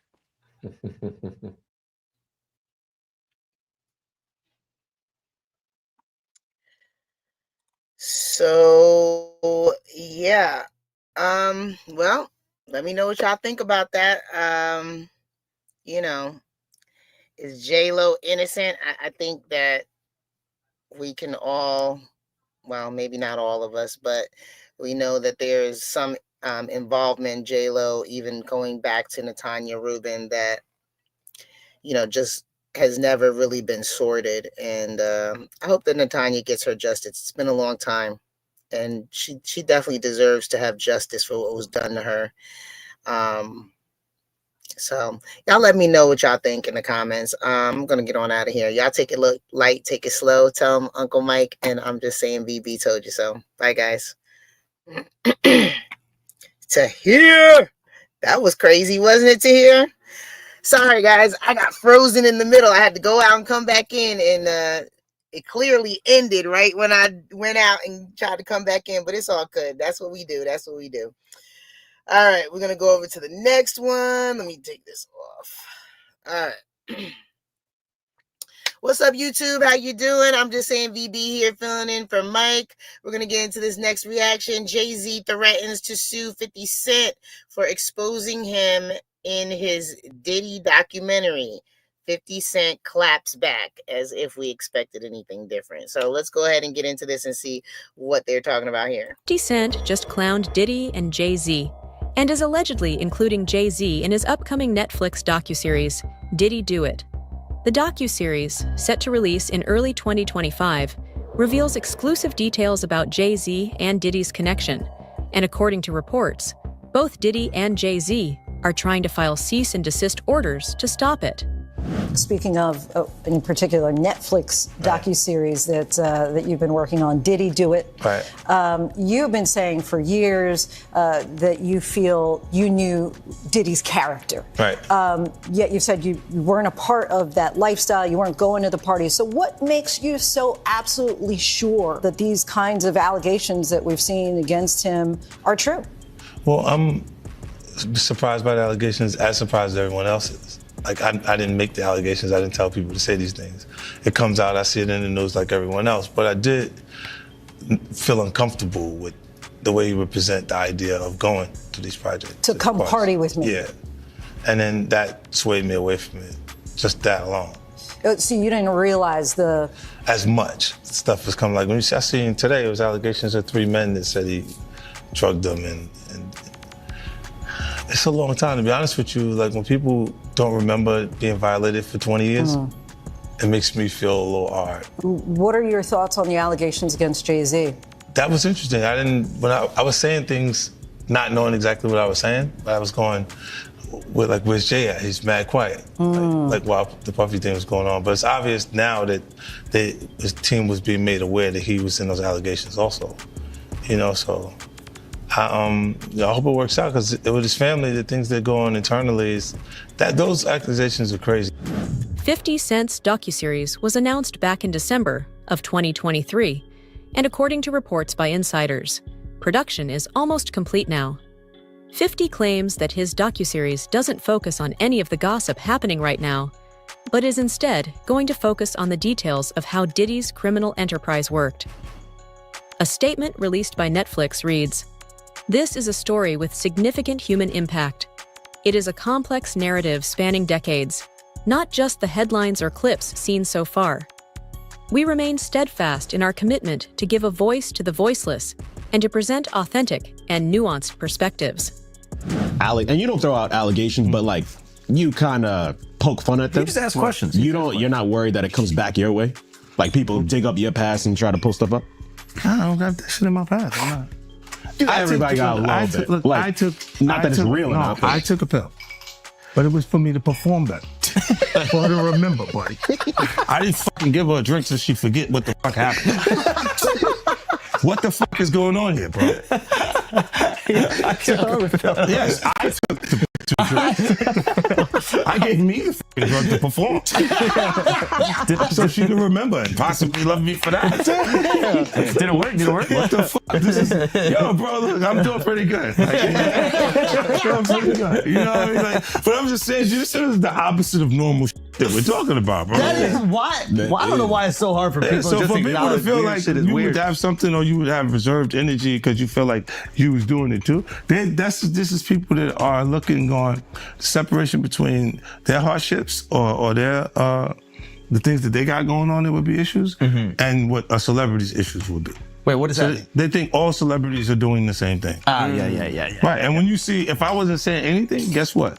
You could safely say that a person on the outskirts that is not involved in hip-hop culture could think that everybody in hip-hop culture is with that shit. Diddy and Jay-Z aren't the only ones who are going to be exposed when this docuseries comes out. Beyoncé turned her music career into a billion-dollar brand with Jay-Z's help, and if Jay-Z goes down, Beyoncé's brand goes down with him. This is one of the main reasons that Beyoncé and Jay-Z are coming out so strongly against any allegations that come his way. They saw how Diddy lost hundreds of millions of dollars as a result of the lawsuits filed against him, and they're worried that they might be next. Look, when Jay signed his contract, the big one was with Beyonce. When he signed that contract, the marriage contract, he got trophies. Now those fucking trophies, those fucking trophies came rolling in, buddy. He started getting Grammys left and right, man. I mean, look, if you look at his career, Wow. You're gonna let him say that? Jay was getting Grammys. He had one. Exactly. He had one. And he didn't show up. He had like 20 now. Hold on. He had like 18 since he's been down. Look, he had one, bro. Hard Knock Life. Hold on. You're not wrong. He was one. After that, he got some shit. He started drinking. His pictures with him like fucking things to cop. Wait a minute. So you're saying the success is derived from the marriage? I've absolutely been treated differently. The accolades. Because he's no longer viewed as what, like a street or gangster rapper. Now he's viewed as a businessman, entrepreneur, family man. And the biggest ones because of the position Beyonce's. Jay-Z's career, you can look at that and say the association to Beyonce is when he started to receive the 16 Grammys since he's been with Beyonce. Right? And you go, prior to that, one. Right. You see what I'm saying? So that came in association, like you see their kids even have Grammys. Like they don't sing yet. They don't sing. Right. They don't rap yet. And they already have Grammys and shit. So it's like they give them this trophy so we secure that they're coming to the award show. It meant that much to the culture that they just gave them. On the 9th of December, a civil lawsuit was filed against Jay-Z after months of rumors of him being involved with Diddy. This lawsuit and the details mentioned in court documents proved what everyone had been saying all along. Diddy didn't work alone, and Jay-Z helped him run his international sex trafficking ring. The lawsuit alleges that Jay-Z had been involved in the alleged rape of a 13-year-old Jane Doe, along with Sean Diddy Combs at an after-party following the MTV Video Music Awards in New York City. There are reports that details of hundreds of more victims spanning across multiple decades are included in 50 Cent's documentary. There's an accusation about Jay-Z and Diddy and a teenager, 13-year-old teenager. And we were speaking about just the statement. Right. The statement, you were saying you felt like that was calculated. That was that the statement is something from, you can tell it was written by a lawyer. Because there's a point where it kind of gets aggressive. He says you're gonna find out like how I'll handle this. And that's an attorney want to be combative with another attorney. That's not like your publicist wouldn't say those things. This is on your Who put that out? Yeah, this is on 50? Yeah, it says I don't know what's going on, but are we still going to have the Super Bowl? I'm just asking for a friend. Yeah, I'm asking for Kendrick. You know, I'm just trying to figure out if we're still doing everything the way. Because look, they will fall back, but the NFL, they won't necessarily be associated to that. Right. Why do you not insert yourself, but you're on top of every topic, right? Yeah. I'm just watching. I'm participating. I'm being part of culture. I'm just telling you my opinion. Right. Look, because you're part of the culture. Like I can't say anything now. I'm out of it. I'm like I'm going to Dre's studio and just sit with Dre a little bit. And then maybe I stay out of trouble. Nah. After the lawsuit against Jay-Z was filed, Jay-Z sued both the victim and the lawyer who was coming against him and tried to get the trial dismissed. According to Jay-Z, he is being blackmailed, and there is no truth to the allegations against him. Fortunately, Judge Annalisa Torres decided that Jay-Z's case would go to trial and rejected his request. The judge has even said that Jay-Z's attempt to harm the case is useless, and he's just wasting his time. And a federal judge has ruled the woman alleging she was raped by Jay-Z and Sean Diddy Combs can remain anonymous. The woman says both men raped her at a party when she was 13 years old. Jay-Z's legal team had fought to get the case dismissed, arguing his accuser should have to reveal her name, but the judge disagreed. ABC's Morgan Norwood has the latest.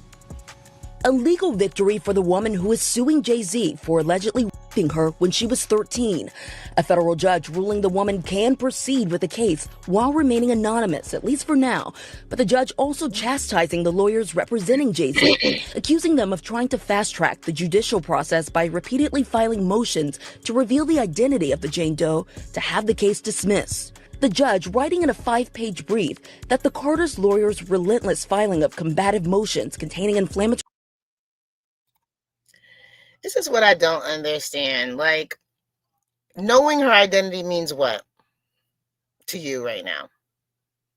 Because I can guarantee that even if you knew her name, you probably wouldn't remember her. All the alleged women that have been through this, whatever. And not just ones that, were violated. I'm just saying in general, just like all of a sudden that name is going to stick out to you. So there's no purpose in that. There's no purpose in that. You'll find out who it is when you go to court, right? You'll know you have the right to face your accuser, right? So yeah, that's when you'll find out. Like, we're not going to continue to play this in the public of, public opinion, the court of public opinion anymore. It's not necessary. Like, when you go to court, we'll figure it all out. It'll all come out in the wash. You'll find out who it is. Bet you won't even remember her, but that doesn't mean it didn't happen, right? So what's the point? All right, let's get back to this.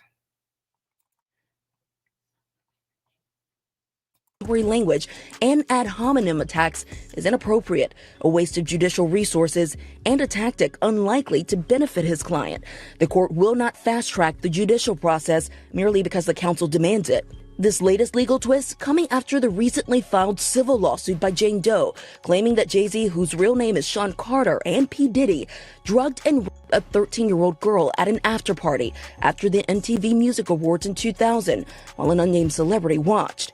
Jay-Z has vehemently denied all the allegations, putting out this statement 2 weeks ago, writing in part, "This is a blackmail attempt." The multi-platinum artist, who was 30 at the time, now a business mogul with decades of hits to his name, with songs like Run This Town. His attorneys have denied everything about Jane Doe's account and pointed to some alleged inconsistencies in her story. It's not just that this story is a lie and that it's not true. It's provably, demonstrably false. This never happened. The judge writing that while Jane Doe can remain anonymous for now, she may be required to reveal her identity at a later date to allow Jay-Z's lawyers to collect facts necessary to prepare for trial. Oftentimes, when someone is accused of a crime like this, the accuser doesn't want to be named, and if they are forced to be named, we have seen certain people decide to drop the lawsuit altogether. Morgan Norwood, thank you. And Tony Busby, the lawyer representing Jay-Z and Diddy's accuser, says in a statement to ABC News, quote, "I will say that the coordinated and desperate efforts to attack me as counsel for alleged victims are falling flat. We won't be bullied or intimidated." And we did reach out to Jay-Z and his team, but did not get a response. Interestingly, it looks like Beyoncé might be getting dragged into Jay-Z's lawsuit too. The statement given by the victim mentions an unnamed female celebrity who was present with Jay-Z at the time of the assault and did nothing to stop him. There are reports that this celebrity is actually Beyoncé.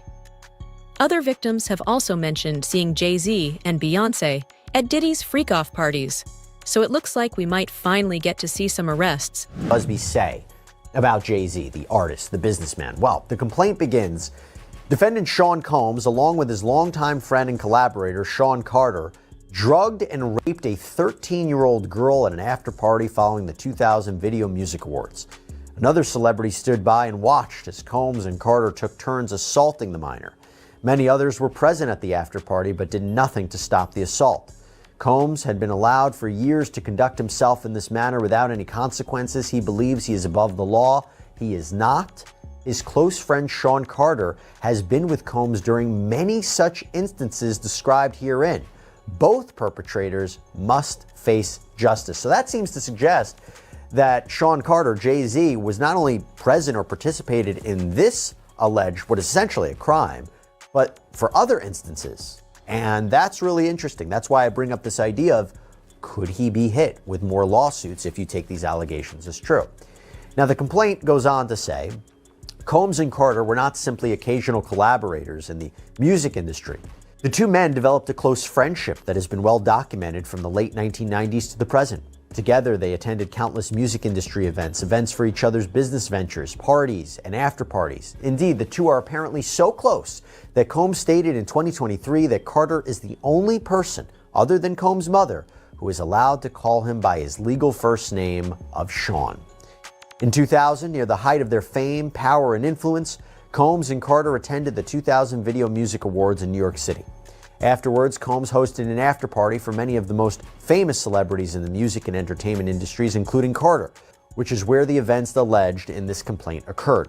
I should also say that Busby also used this complaint to address an alleged harassment campaign that he claims Jay-Z started after Busby reached out about his involvement in the suit. The complaint reads, Carter was identified in plaintiff's original complaint as Celebrity A. Prior to the filing of this amended complaint, Carter received a letter from plaintiff's counsel requesting a mediation to resolve this matter.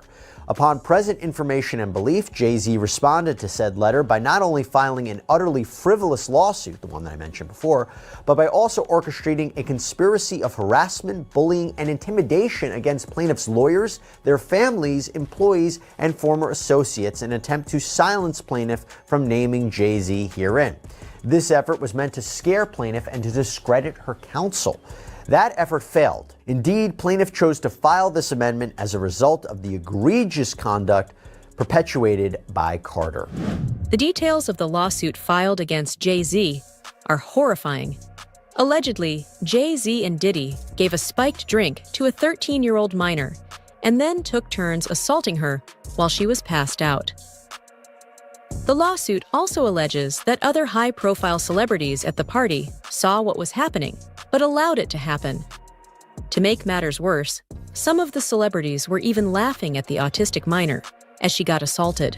Inside the building, plaintiff recognized many celebrities as she entered what appeared to be a large living room or foyer containing a large crowd. Plaintiff attempted to mingle in the crowd and talk to several of the celebrities that she recognized and whom she wanted to see at the VMAs. Waitstaff circulated throughout the room, carrying trays of drinks, and loud music played throughout the venue. Plaintiff observed widespread drug use, including marijuana and cocaine. After attempting to talk to numerous celebrities, plaintiff accepted a drink from one of the waitresses, circulating the crowd.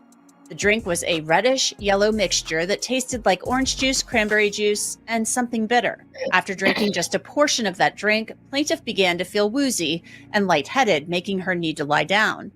A photograph of an actual exemplar container used by Combs and/or his agents/employees to insert GHB into alcoholic drinks is seen below, and these are the photos included in the lawsuit that show a small plastic container that the plaintiff claims contained drugs at the party. The woman, remember, who claims she was 13 at the time, says she felt woozy and went to look for a place to lay down. Soon after, Combs entered the room along with defendant Carter and a female celebrity, Celebrity B. Plaintiff immediately recognized all three celebrities. Combs aggressively approached plaintiff with a crazed look in his eyes, grabbed her, and said, "You are ready to party." Combs then threw plaintiff toward a wall, causing plaintiff to fall. Plaintiff got up and stumbled, at which point Combs grabbed her again and threw her on the bed. At that point, Carter began removing plaintiff's clothes as she grew more and more disoriented. Plaintiff was held down by Carter as he vaginally raped her, while Combs and Celebrity B watched. After Carter was finished, he stepped back toward the wall. Combs then stepped forward and vaginally raped plaintiff while Carter and Celebrity B watched. Combs then knocked plaintiff down and attempted to force plaintiff to perform oral sex on him. She fought back, standing up quickly and punching out at the same time, hitting Combs in the neck. Taken aback, Combs stopped his attempt. The minor herself has come out and gave an interview about the assault too. In her own words, she suffered from extreme PTSD and had even had seizures as a result of the rape. She wanted to speak out sooner, but was scared of what Diddy and Jay-Z might do to her. It is important to remember that just a year before the alleged assault, both Diddy and Jay-Z had been involved in stabbings and shootings where they were caught red-handed. It makes sense why a 13-year-old would be too scared to speak out. You should always advocate for yourself and be a voice for yourself. You should never let what somebody else did run your life. A 38-year-old mother from Alabama who has filed a lawsuit accusing Sean Diddy Combs and Jay-Z of raping her when she was 13 years old is speaking out to NBC News for the first time. She asked us not to reveal her identity. What made you want to come forward and talk today? Because I think that I've been quiet long enough about what I've been through, and it's been hard enough to be quiet. But it's a chapter of my life that I'd like to close. You weren't scared to be all alone? No, with having autism is like feeling like you live your life in a shatterproof juggle ball. The world's on fire. The fire is inside the ball with you, but there's no way for you to get out. In addition to having autism, the woman says she suffered a head injury. The night of the 2000s VMAs, she says a friend drove her from Rochester, New York to Manhattan, a more than 5-hour drive. Her attorney provided NBC News with the name of the friend who has since died. The woman says she spoke to Combs' limo driver, who offered her a ride to an after party. I stumbled upon Diddy's driver, who told me that I was exactly what Diddy was looking for. What did you think when he said that to you? I thought it meant that I was just pretty.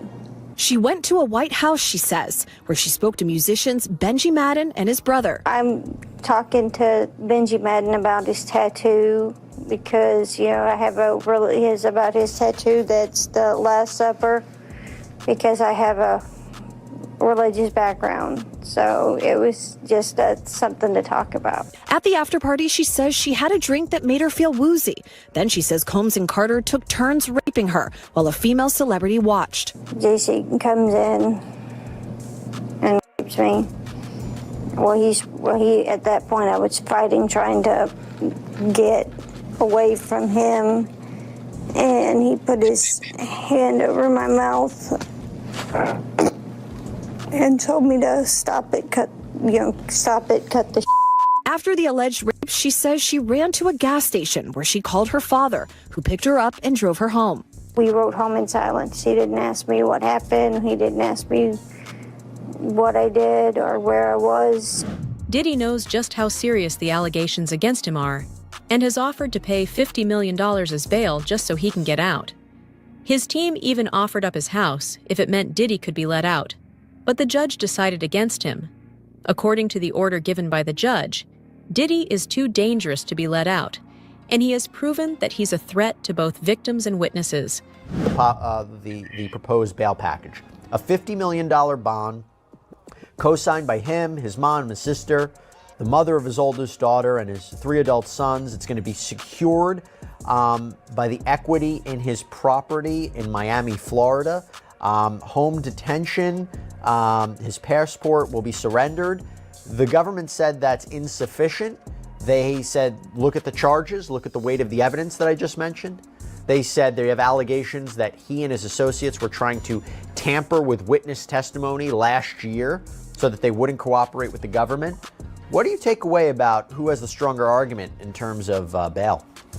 Well, I think his counsel has done the best they possibly can. I think bringing him there voluntarily is very smart, starts them out on the right foot. But I think the last thing that you just mentioned, the interfering with witnesses. That's the allegation, yeah.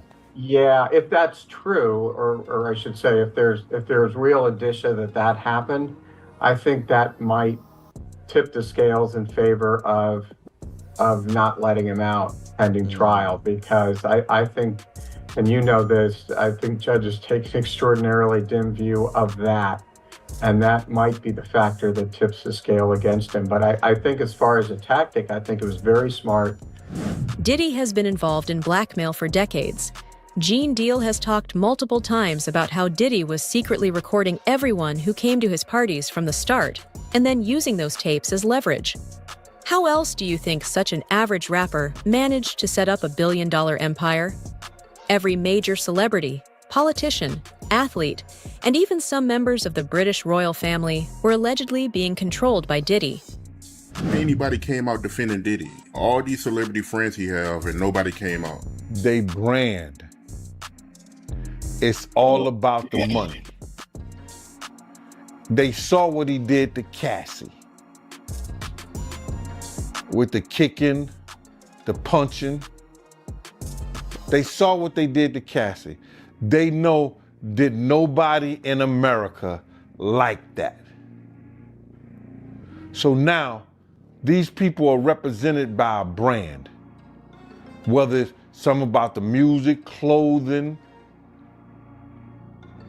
movies. They're not gonna come out and speak on nothing that has anything to do with them. And they praying that they not on the tape doing crazy stuff, being oiled up in the whole 9 yards. They praying. So until the feds say, hey, yo, listen here. We got you on, hey, buddy, we got you on this tape, and girl looked like she was pretty young. We're not gonna show it, but we need you to come and testify against Brother Love, P. Diddy, Puff Daddy, you know, Sean Combs. That's when they're gonna start talking. And they're not gonna be talking in his favor. When the feds come to them and show them what they got on tape, because if he had 250 tapes all over, 250 cameras all over the house, somebody got caught stealing a cookie out the cookie jar. It could be your favorite pastor. It could be your favorite politician. But they didn't think they was being watched. And Brother Love was watching. Yeah, I mean, TD Jakes, he haven't even came out and said anything. And him and Diddy was real cool. Amen. Amen. Yeah, man. And I know the people in the congregation over there is shaking in their boots because this man didn't led them probably, allegedly probably led them to damnation, because those people's hearts are gonna be broken if that man is seen on those tapes doing anything. Because people always put their faith in the pastor instead of putting their faith in God. And what they need to do is understand that he's just a man. And he has a history.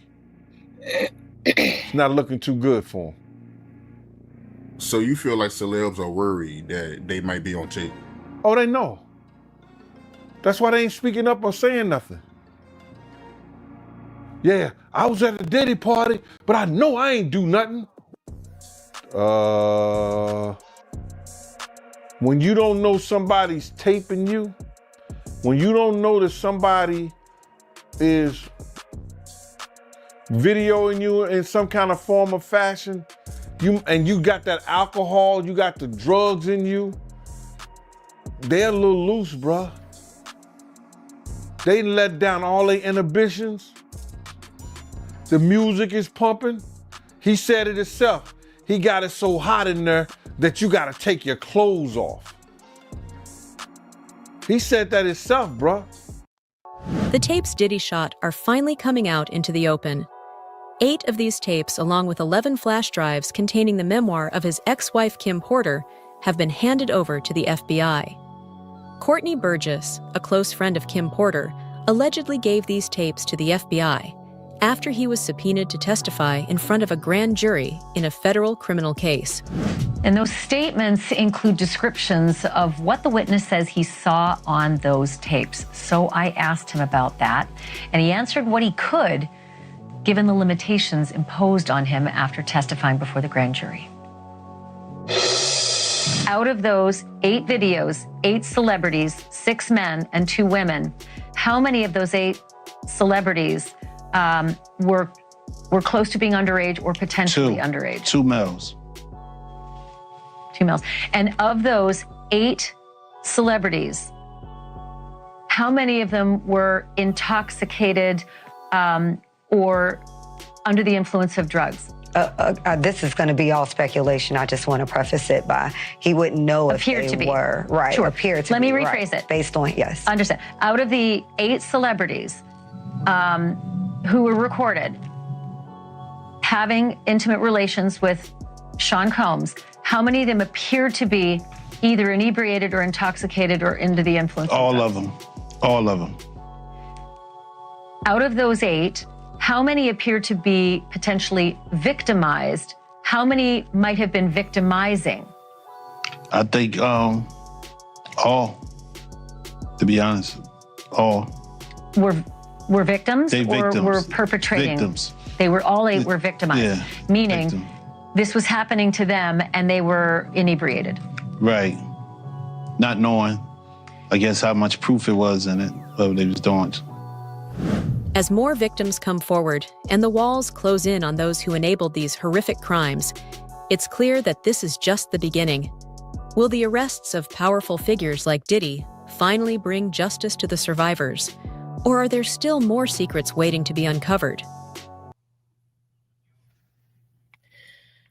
All right. Well, you guys let me know what you think. I'm going to get on out of here. Y'all take it light, take it slow. Tell them Uncle Mike. And I'm just saying VB told you so. All right, guys. Bye.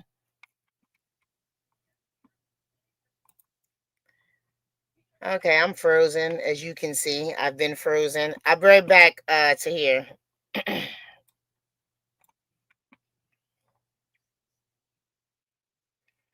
Actually, before I do that, let me put this one up here before I do that. Is 15 years old. They're a nasty little couple. They do nasty things. Fox. To here, if I play this now and go out and come back, well, it doesn't matter. Let me just sit up here. I'll be right back. I'll be right back, guys. I'm frozen.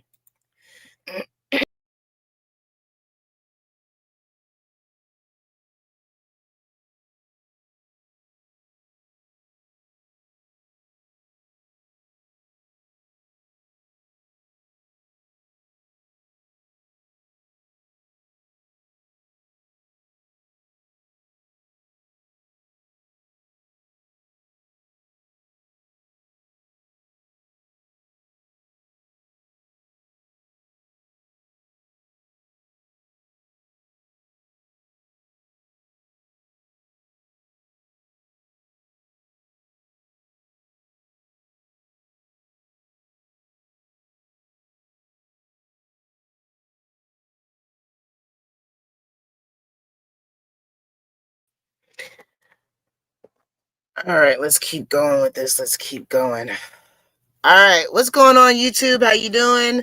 I'm just saying VB here, filling in for Mike while he's out over in the Philippines, and we're going to do a couple of reactions. So let's get into this next one. Just now, Diddy's underage victim reveals dirty truth about Jay-Z. All right, let's go ahead and get that started and see what they're talking about. Foxy Brown speaks her truth about Jay-Z. It feels like these days, everyone is talking about the Jay-Z lawsuit, even Foxy Brown, a blast from Jay-Z's past. She recently posted some seriously cryptic messages about it on her social media, and you're never going to believe what she had to say about Jay-Z. Ever since the Diddy scandal began, people have been questioning if the people around him knew about the terrible things he's been accused of. All right, we are getting some breaking news right now. ABC News has just confirmed that Sean Diddy Combs was arrested tonight in New York City. Sources say federal agents with Homeland Security investigations took him into custody. The charges are unclear at this time. Combs' attorney telling CNN that we are disappointed with the decision to pursue what we believe is an unjust prosecution of Mr. Combs by the U.S. Attorney's Office.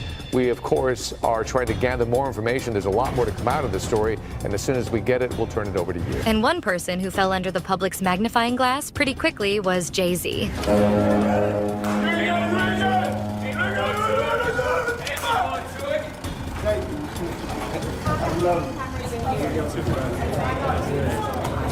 I'm having a great night. So when his name was mentioned in a recent lawsuit that involved him and Diddy, people had a lot to say about him. There's been chatter online that Jay-Z might have had a taste for much younger women back when he was single. And there's even a rumor that he and Foxy had something going on when she was a minor. Y'all see this picture of Jay-Z with Aaliyah when she was underage? Y'all forgot about Jay, huh? We only know about Damon Dash messing with Aaliyah and R. Kelly. But that ain't the only one that Jay had when she was underage. Y'all remember Foxy Brown and Jay? Ain't no woman like the one I got. No one could love you better. Before that song came out, we used to hear it. I used to tell shit. I was like, woo, that shit. Him and Mystical, those were two songs that were hot. That it took like a year before it got, well, I'll say to the West Coast. I don't know if they were beating it up on the East Coast, but on the West Coast, it took like a year before those songs came out. And then Nelly's song with the Lake St. Louis ticks.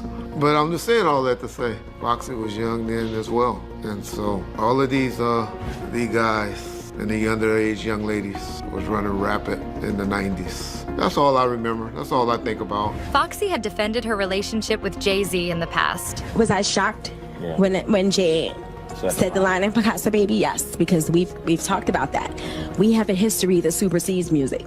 And we know how this business works. We sit back and we laugh at those rumors. We laugh at that. I think he began to feel the pressure because people were saying my age, the age thing. She was 15, 14. And after a while, that gets to a person. The Jay I know, the Sean I know, never comes out of character. And she was pretty clear. Period. Jay and I come from nothing together. My cousin Clark Kent, we're gonna be all the way real. Everybody must say this, but Clark Kent is the reason why we are all on, and that is my blood cousin. So no one ever, we've never heard anything like that. Have you ever heard Foxy dissing Jay-Z or Jay-Z dissing Foxy? Ever? So we're gonna wait 15 years later and just come out the blue and start calling people. I'm gonna say that I have whatever was that. It was horrible. Yeah.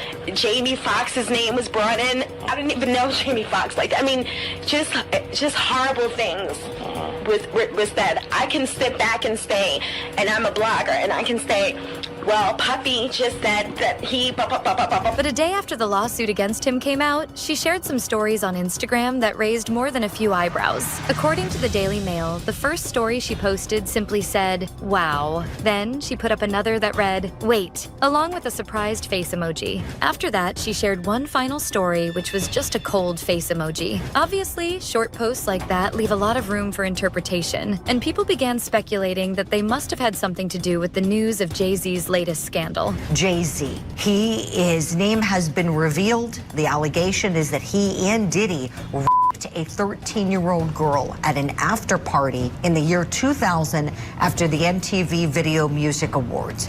Now, Jay-Z is denying these allegations. In a statement he posted to his X account, he denies the allegations and questions why this was done civilly, why this civil lawsuit was filed demanding money, and why a criminal complaint has not been made. He writes, quote, my lawyer received a blackmail attempt called a demand letter from a lawyer named Tony Busby. What he had calculated was the nature of these allegations and the public scrutiny would make me want to settle. No, sir, it had the opposite effect. It made me want to expose you for the fraud you are in a very public fashion. So no, I will not give you one red penny, end quote. So that was what Jay-Z said publicly on his X account. In a statement to ABC News, that attorney Mr. Busby said, quote, "The pleading speaks for itself. This is a very serious matter that will be litigated in court." People reported that the gossip about Foxy and Jay-Z hooking up started in 2001, when Nas hinted that they were once a thing in his song Ether. Yeah, 50 going at Diddy hard, man. But how you feel about the people that's saying Jay-Z is next? Yeah, but I have been hearing that a lot. I feel like your girl Jaguar Wright might have been one of the first to really put his name out there. I don't know enough, you know?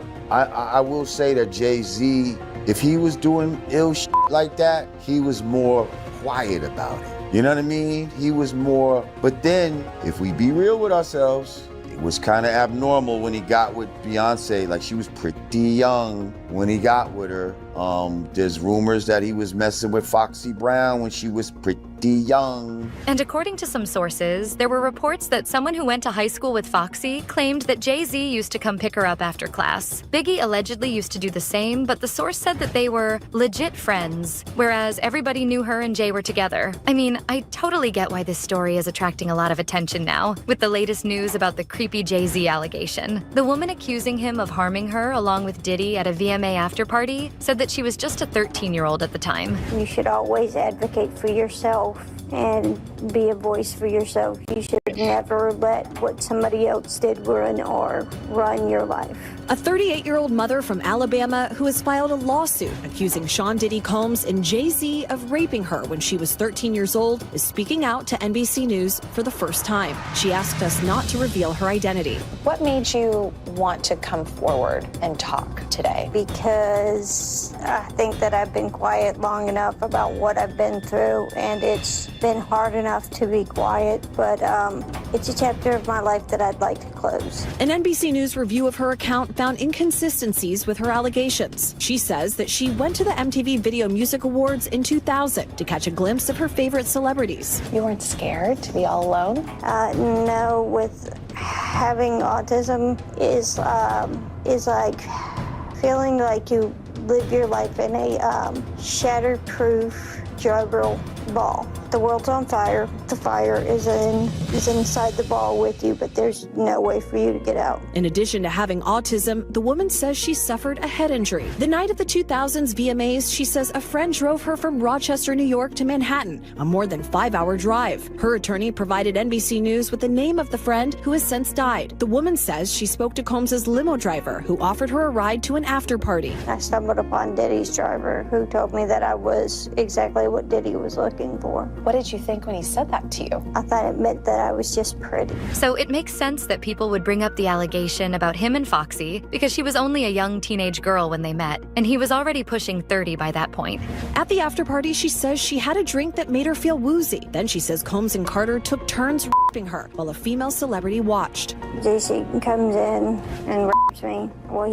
He at that point I was fighting, trying to get away from him, and he put his hand over my mouth and told me to stop it, cut the After the alleged she says she ran to a gas station where she called her father, who picked her up and drove her home. We rode home in silence. He didn't ask me what happened. He didn't ask me what I did or where I was. Foxy pretty much owes her fame to Jay-Z because he was the one who put her on the map after she featured on a song which contained some seriously spicy lyrics from his 1996 album. For the better part of 3 decades, rumors have swirled about Jay-Z and Foxy Brown, with the question on everybody's mind being, did Foxy Brown have a relationship with Jay-Z and an alleged NDA? The rumors of a relationship between Foxy Brown and Jay-Z have persisted for years, with some pointing to NASA's Ether as a source of the speculation.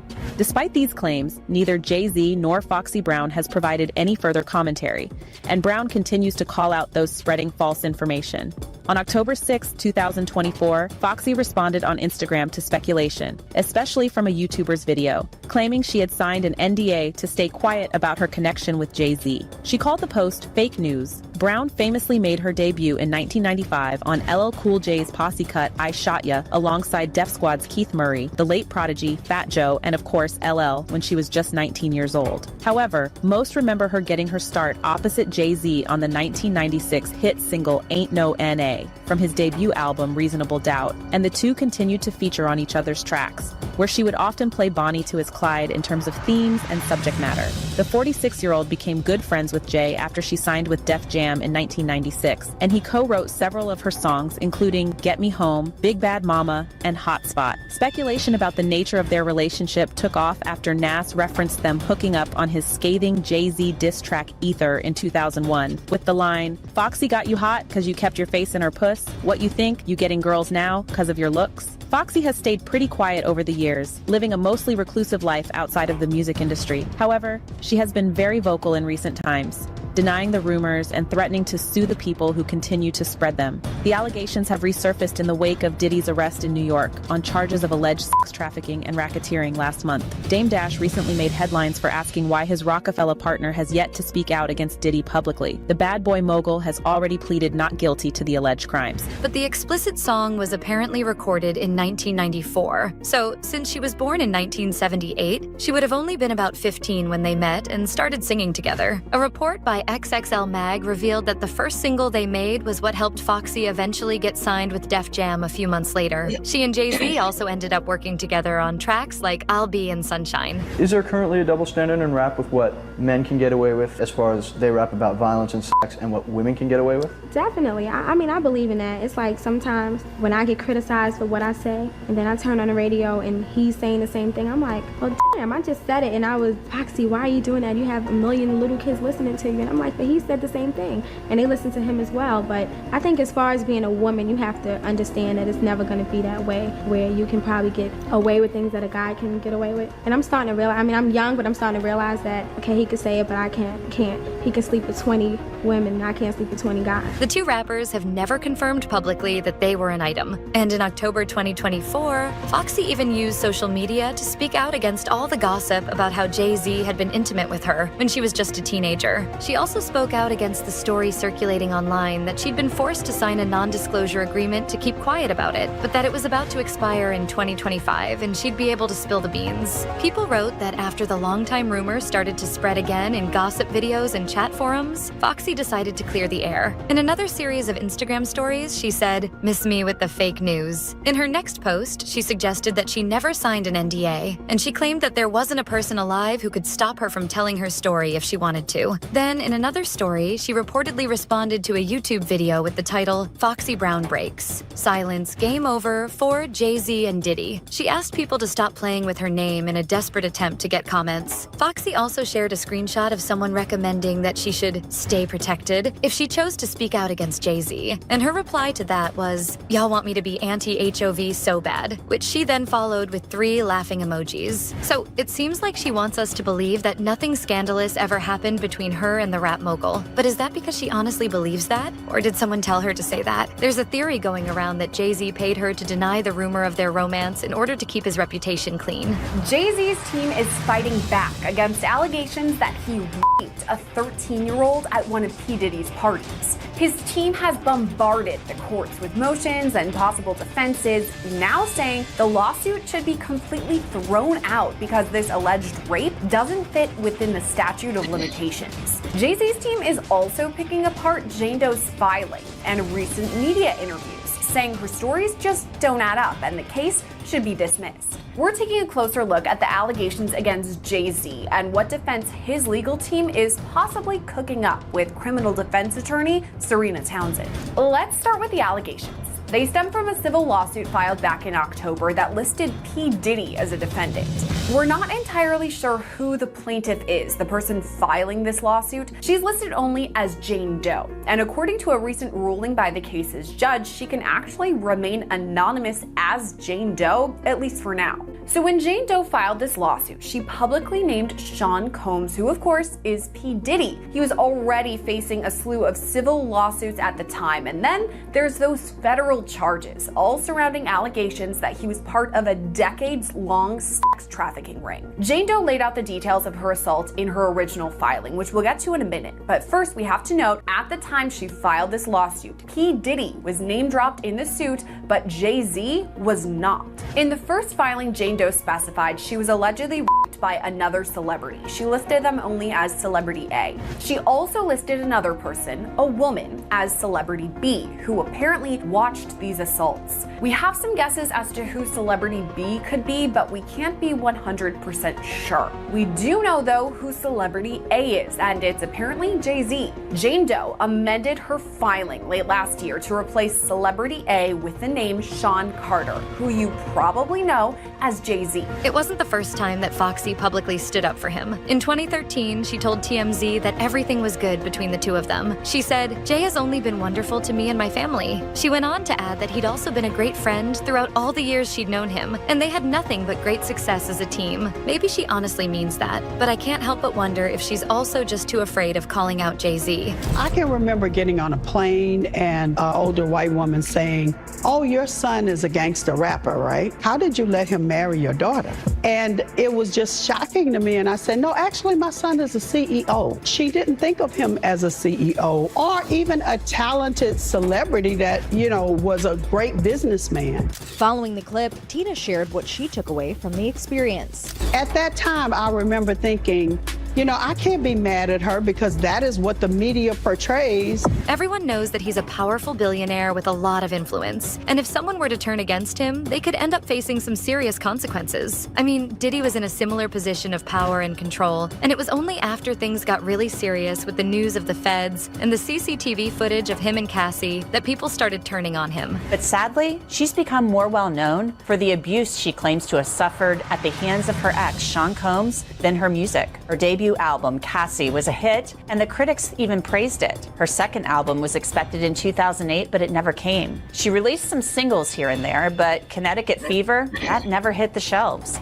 Cassie had signed a 10-album deal with Combs' Bad Boy Entertainment, but only one album was released. Her career, we now know, according to her bombshell civil lawsuit, was likely derailed and put on hold by a decade of abuse she says she suffered at the hands of Sean Combs. And it's been nearly a year since Ventura filed that bombshell civil lawsuit. Part of it read, over the years that Mr. Combs abused Ms. Ventura physically and she again and again tried to escape his tight hold over her life. Every time she hid, Mr. Combs' vast network of corporations and affiliated entities found her, and those who worked for Mr. Combs' companies implored her to return to him. Many went as far to explicitly state that her failure to return to Mr. Combs would hinder her success in the entertainment industry. Ventura had recorded music during her relationship with Combs, but mostly singles were released. Ventura's suit said after she tried to leave Combs following that now infamous 2016 incident captured by hotel security cameras, where Combs actually chased Ventura down a hallway and beat her, her music was used as leverage to get her to come back to Combs. The suit said, after this, Miss Ventura left her home in Comstock and went to hide away at a friend's home in Florida. James Cruz, president of Bad Boy Management, tracked Ms. Ventura down and told her that her single would not be released if she did not answer Mr. Combs' phone calls. Jay-Z's name in this most recent civil lawsuit only just came out, so who knows what the future has in store for him, and if there will be more filings against him. Will Foxy always stay true to him, or is there a chance that she might one day reveal something negative about him that some online users already suspect? I think there's a reason why not everyone believes that Jay-Z is entirely innocent in the lawsuit that he is currently facing, because Foxy isn't the only super young love interest that he's supposedly had. Soap Central reported that at one point, there were also rumors about him being with the late 𝗟𝗡𝗖. Let's talk about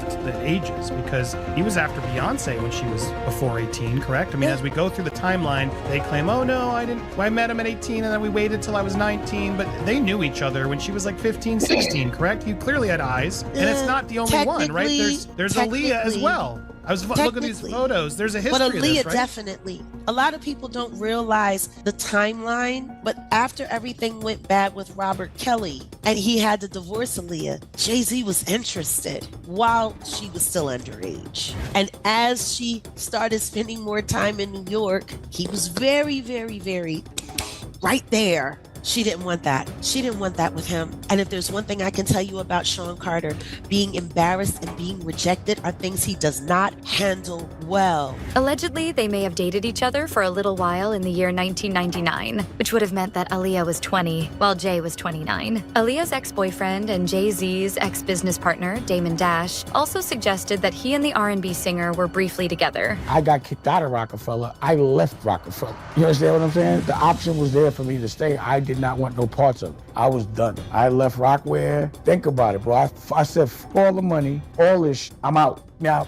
a lot of men would not have made that choice, but any real nigga would have to make that choice. I was left no choice. He gave me an offer I could not refuse. And we done. You know what I'm saying? You gonna f with this man, you knew he was my girl, you was in love with her. How could you do that? It's obviously you want me to feel away. Like it wasn't enough money for us to do that. So I was done. I thought I was cool about it. Like I was like, I ain't even gonna say nothing. I'm just be out. And then I thought I was cool about it. I really did. So this is after Jay tried to talk to Aaliyah, but she chose you over him. You know the timeline, bro. He did the project when she died, which was even more disrespectful. And I'm not getting over that. When talking about his past relationship with Aaliyah, he said that there was a point when he was trying to be with her. And Jay-Z was too. Word on the grapevine was that she might have started something with Jay-Z, but called it off once she fell for Damon. And let's not forget about how young Jay-Z's wife was when he first began dating her. When he and Beyonce first made things official, she was 19, just going on 20, and he was already in his early 30s. They'd been introduced about a year earlier at the MTV Spring Break Festival in Cancun in 2000. Well, it's my soulmate. It's the person I love, you know.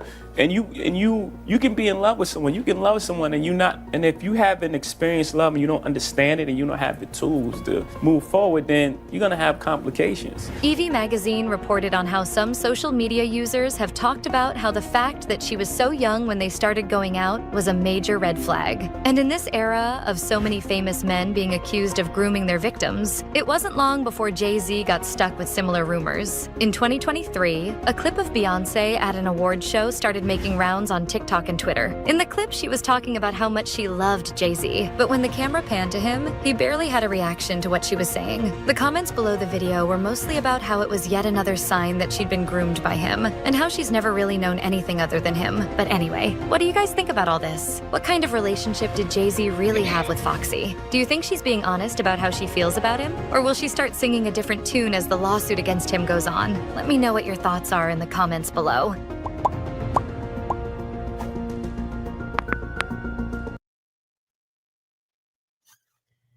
I mean, I feel like all of this can be kind of settled if we just had that DNA test for that man that is trying to find out if Jay-Z is really his father or not, because I think they said that if it comes out that he was, then his mother was underage, and we can just, move on from there. But y'all let me know what you think in the comments. Y'all take it light, take it slow. Tell them Uncle Mike, and I'm just saying VP told you so. Bye, guys.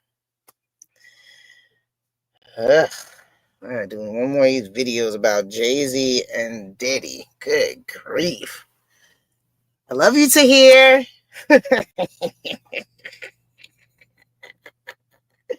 Love you to hear.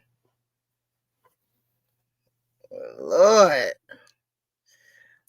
I was supposed to say something. What was I supposed to say to hear? I can't remember. I'm trying to get through these.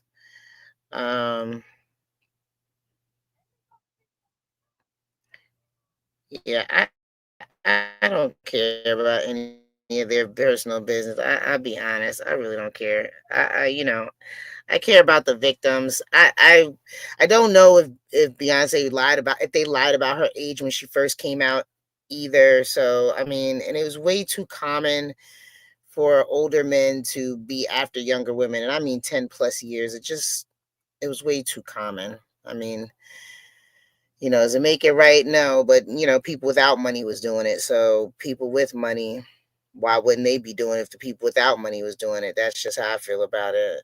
Just sort it all out in court and let's get them wrapped up and gone. Like, that's how I feel about this anymore. But, anywho, to hear, I was supposed to say something. What was I supposed to say?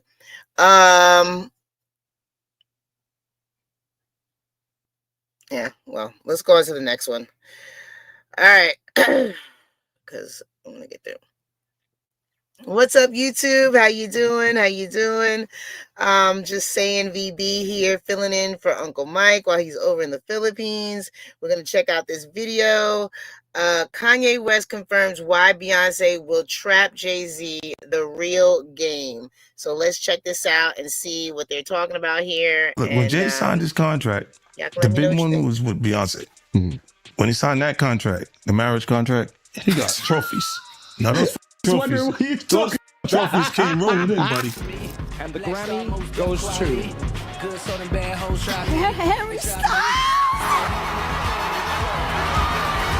I don't want to embarrass this young lady, but she has more Grammys than everyone and never won Album of the Year. So even by your own metrics, that doesn't work.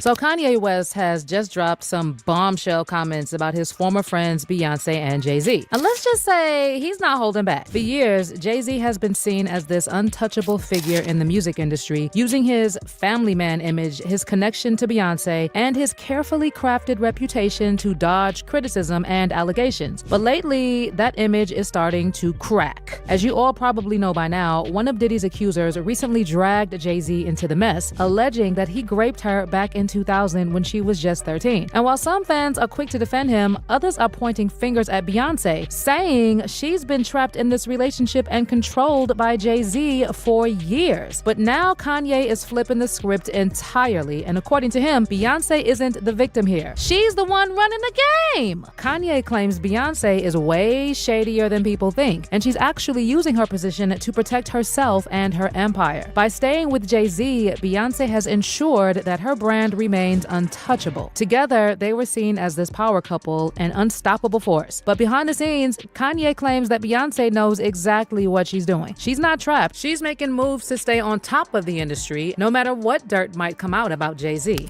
They can control Jay-Z and Beyonce. But not you, man. But they can't control me. You see, it ain't no name I won't name. Exactly. It's up. It looks like more people are starting to see Kanye West's perspective, especially when it comes to his claims about the shady side of the entertainment industry and its rumored ties to powerful institutions. And right at the heart of all this drama are Kanye's former close friends, Beyonce and Jay-Z. Let's rewind and talk about Kanye and the Carters' relationship, because it's honestly wild how quickly Jay and Beyonce turned their backs on Kanye after years of claiming they were like family. So to give you some background, back around 2000, Kanye's production skills caught the attention of Rockefeller Records after he worked on a track for Beanie Siegel. Jay-Z and Rockefeller co-founder Dame Dash were so impressed with Kanye's talent that he quickly became the go-to producer for the label. His work on Jay's 2001 album, The Blueprint, is still considered iconic and a major boost to Jay's career. But Kanye wasn't content with just producing. He wanted to rap. The problem was that major labels weren't feeling him because he didn't fit the gangsta image that was dominating hip-hop at the time. At first, even Jay-Z was reluctant to sign him as an artist,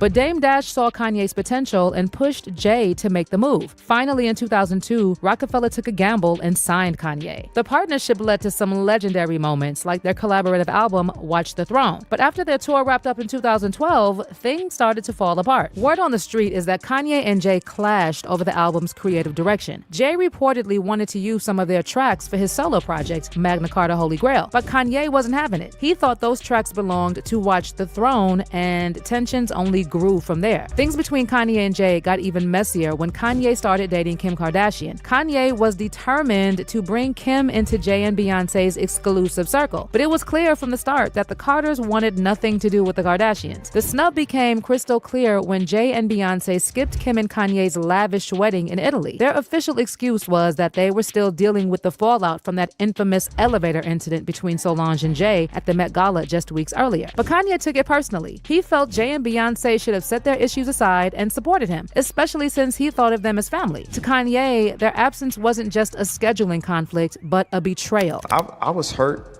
about them not coming to the wedding. I understand they was going through some things, but if it's family, you're not gonna miss a wedding. And I'm not using this interview to put any negative People are so fake. Like, people are so fake. Okay, so Solange kicked your butt in the elevator, so now we can't go to Kanye's wedding. Like, go sit down somewhere. Like, come on. If you took all the money away from these people and all the fame away from these people, would that be a good excuse for just regular folk? Would that be a good excuse? My sister-in-law kicked my butt in the elevator, so now I can't come to your wedding. Get out of here. That's whack. Anyway, that's whack. I'd be so over this.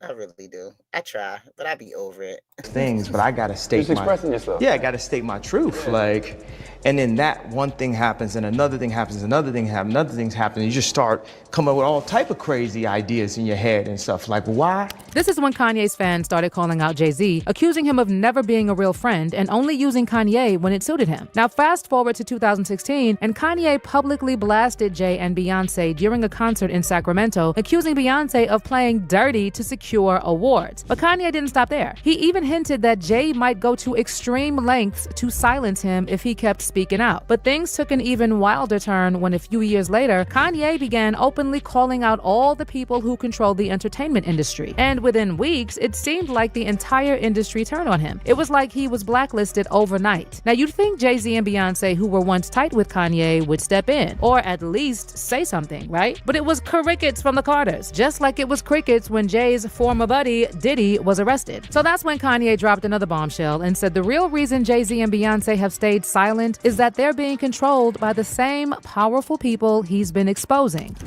They try to suppress you, but that's how they try to categorize They you. can't control me. You get what I'm saying? They can control Shaq. They can control Charles Barkley. They can control LeBron James.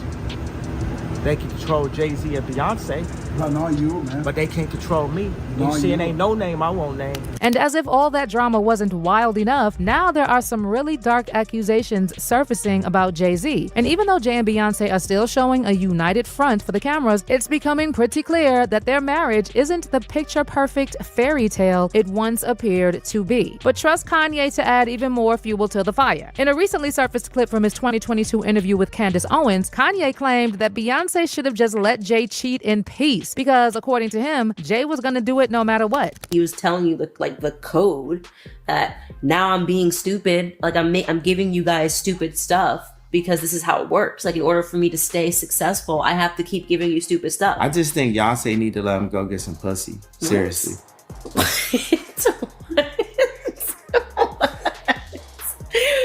What?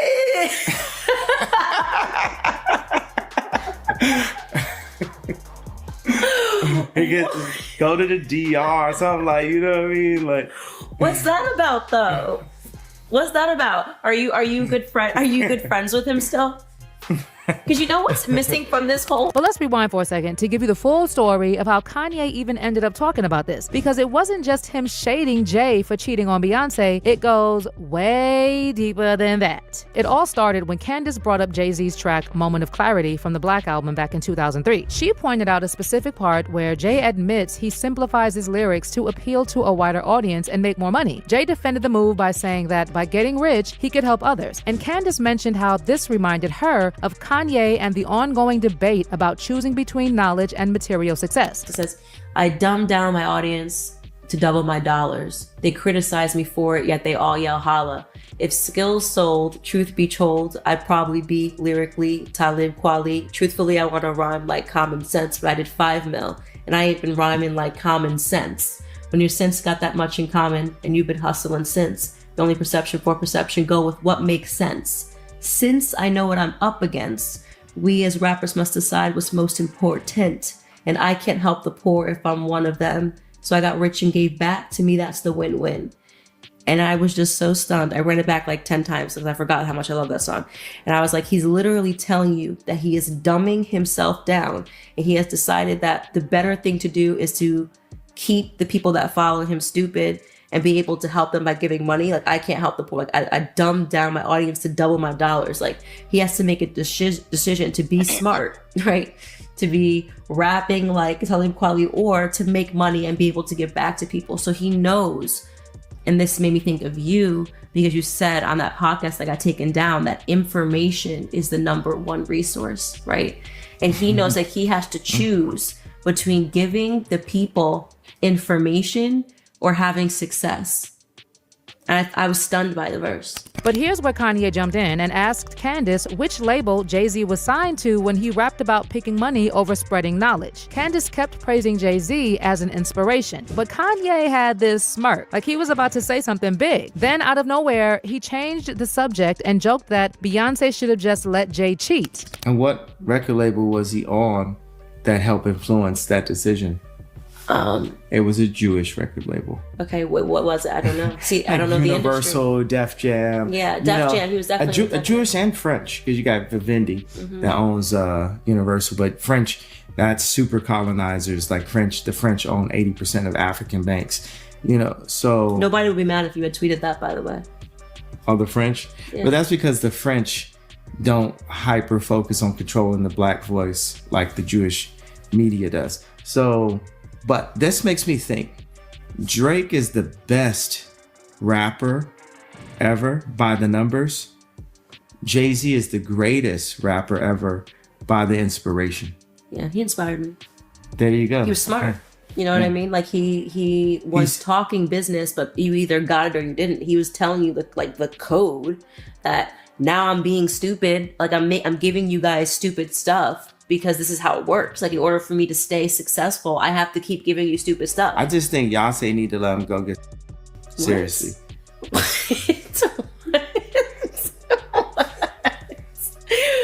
What?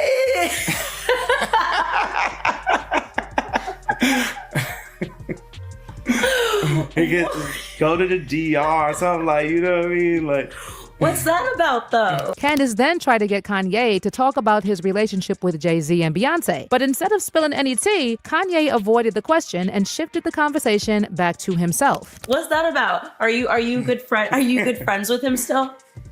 Because you know what's missing from this whole. I don't know if you're gonna run that line or not. I'm not. This is going up on Parlor. What do you mean? Are you gonna run it? Yeah, that's the bigger question. I just think like. Man, it's like Jay-Z is like the head. We're under the fire and we're the firefighters. But in order to be a good firefighter, you got to be willing to run into that fire. And that's what makes me the number one firefighter. That's what makes me Michael, because I'll run into that fire. Everyone knows that I'll run into that fire for the people in the burning building. Who's the people in the burning building? All of society. Because blacks and rappers are the thought leaders. We're like everyone, people, if you go to a college, people have different majors, but everyone majors in Drake at the college. It's very few people, even if they don't particularly seek to listen to him, everyone in the college knows the song. So that becomes then the information, a part of people's curriculum and DNA of the way we think. And what I've been saying is like the idea of free thought, the White Lives Matter t-shirt. It really seems like Kanye has something he wants to say about the Carters, but is holding back. And fans are starting to think the reason he's keeping quiet is because they might have tried to silence him, literally. Remember back in 2016 when Kanye went off on Jay-Z and Beyonce during his Sacramento concert, accusing Beyonce of using blackmail to win big music awards? Well, just one day after the rant, Kanye was rushed to the hospital and placed on a 5150 involuntary psychiatric hold after an incident at his old personal trainer Harley Pasternak's house. And Pasternak is the same guy who later threatened to institutionalize Kanye again and send him back to Zombieland. One of a couple ways. First, you and I sit down and have a loving and open conversation, but you don't use cuss words. And everything that is discussed is based in fact, and not some crazy stuff that dumb friend of yours told you or you saw in a tweet. Second option, I have you institutionalized again, where they medicate the crap out of you and you go back to Zombieland forever. Play date with the kids just won't be the same. This is the way a Hollywood a Hollywood trainer was talking to me. By the way, there have been rumors for years about Beyonce and Jay-Z buying awards and recognition. When you think about it, Beyonce hardly ever shows up to music awards unless she's either performing or accepting an award. And at the 2023 Grammys, she actually stood up to accept her award before her name was even announced. As we are witnessing history tonight, breaking the record for the most Grammy wins of all time. Be upstanding and show your respect. It's Renaissance, Beyonce. And then there was another viral moment from the Grammys showing producer Diplo mouthing "they bought that" as Beyonce got up to accept her award. So it looks like Kanye has been trying to tell us for years that Beyonce isn't as honest as some fans like to believe. According to him, she's been playing the long game, using her marriage and power couple status with Jay-Z to keep her career untouchable. And while many fans argue that Beyonce is just a victim of Jay-Z's control and manipulation, Kanye's supporters are saying that she's far from naive. In fact, they believe she's just as calculated as Jay-Z, if not more, and that she's likely done her fair share of shady things behind the scenes to protect her empire. After all, Beyonce and Jay-Z's marriage is not just a personal relationship, it's a brand, a multi-million-dollar empire. So could it be that Beyonce is staying with Jay-Z not because she's trapped, but because it's a strategic move to keep her legacy intact? One fan said she's not innocent. She knew who she married. And another person wrote, that's the whole point of it all. She's stuck by his side all this time. She's as guilty as he is. Wake up. But what's your take on this? Is Beyonce trapped in a toxic relationship with Jay-Z, or is she making moves to protect her brand and power? Do you believe Kanye's claims that she's just as involved in shady industry dealings as Jay-Z? Let me know what side you're on in the comments, and don't miss out on this next video.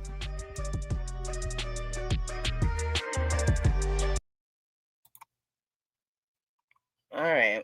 So what will I say about Miss Beyonce is that, you know, the public put her there. I'm not one of them that, you know, really was ever enthralled with her. When Destiny's Child first came out, she was not the one that we thought would be the breakout star. I'm just going to put it out there. That's the truth.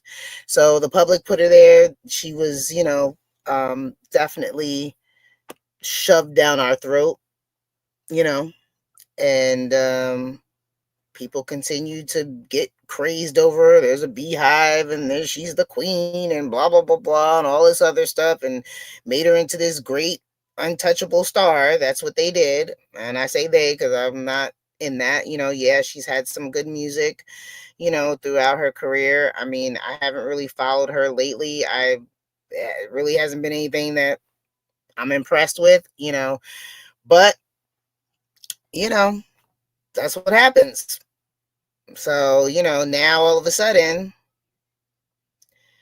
the queen is, you know, being questioned. And yeah, could this have just been business? Absolutely. People get married for business all the time. Keep money, you know, in the family and do whatever they will. It's a lot of people with money. That's how they do it. So, you know, if that's what they want to do, that's what they want to do. And at this point, if they were doing nefarious activities, staying married makes sense because you can't testify against your husband or your wife. So keeps both of them kind of from having to, you know, tell on each other. You get divorced and, you know, it might be a different subject. So whatever.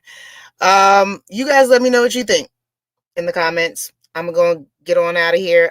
Y'all take it light, take it slow. Tell them Uncle Mike. And I'm just saying VB told you so. Bye, guys. All right, everybody. I'm going to end this stream. We're going over to our 5 p.m. stream, which is the Daily Grind.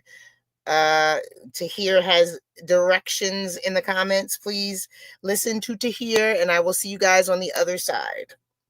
Bye.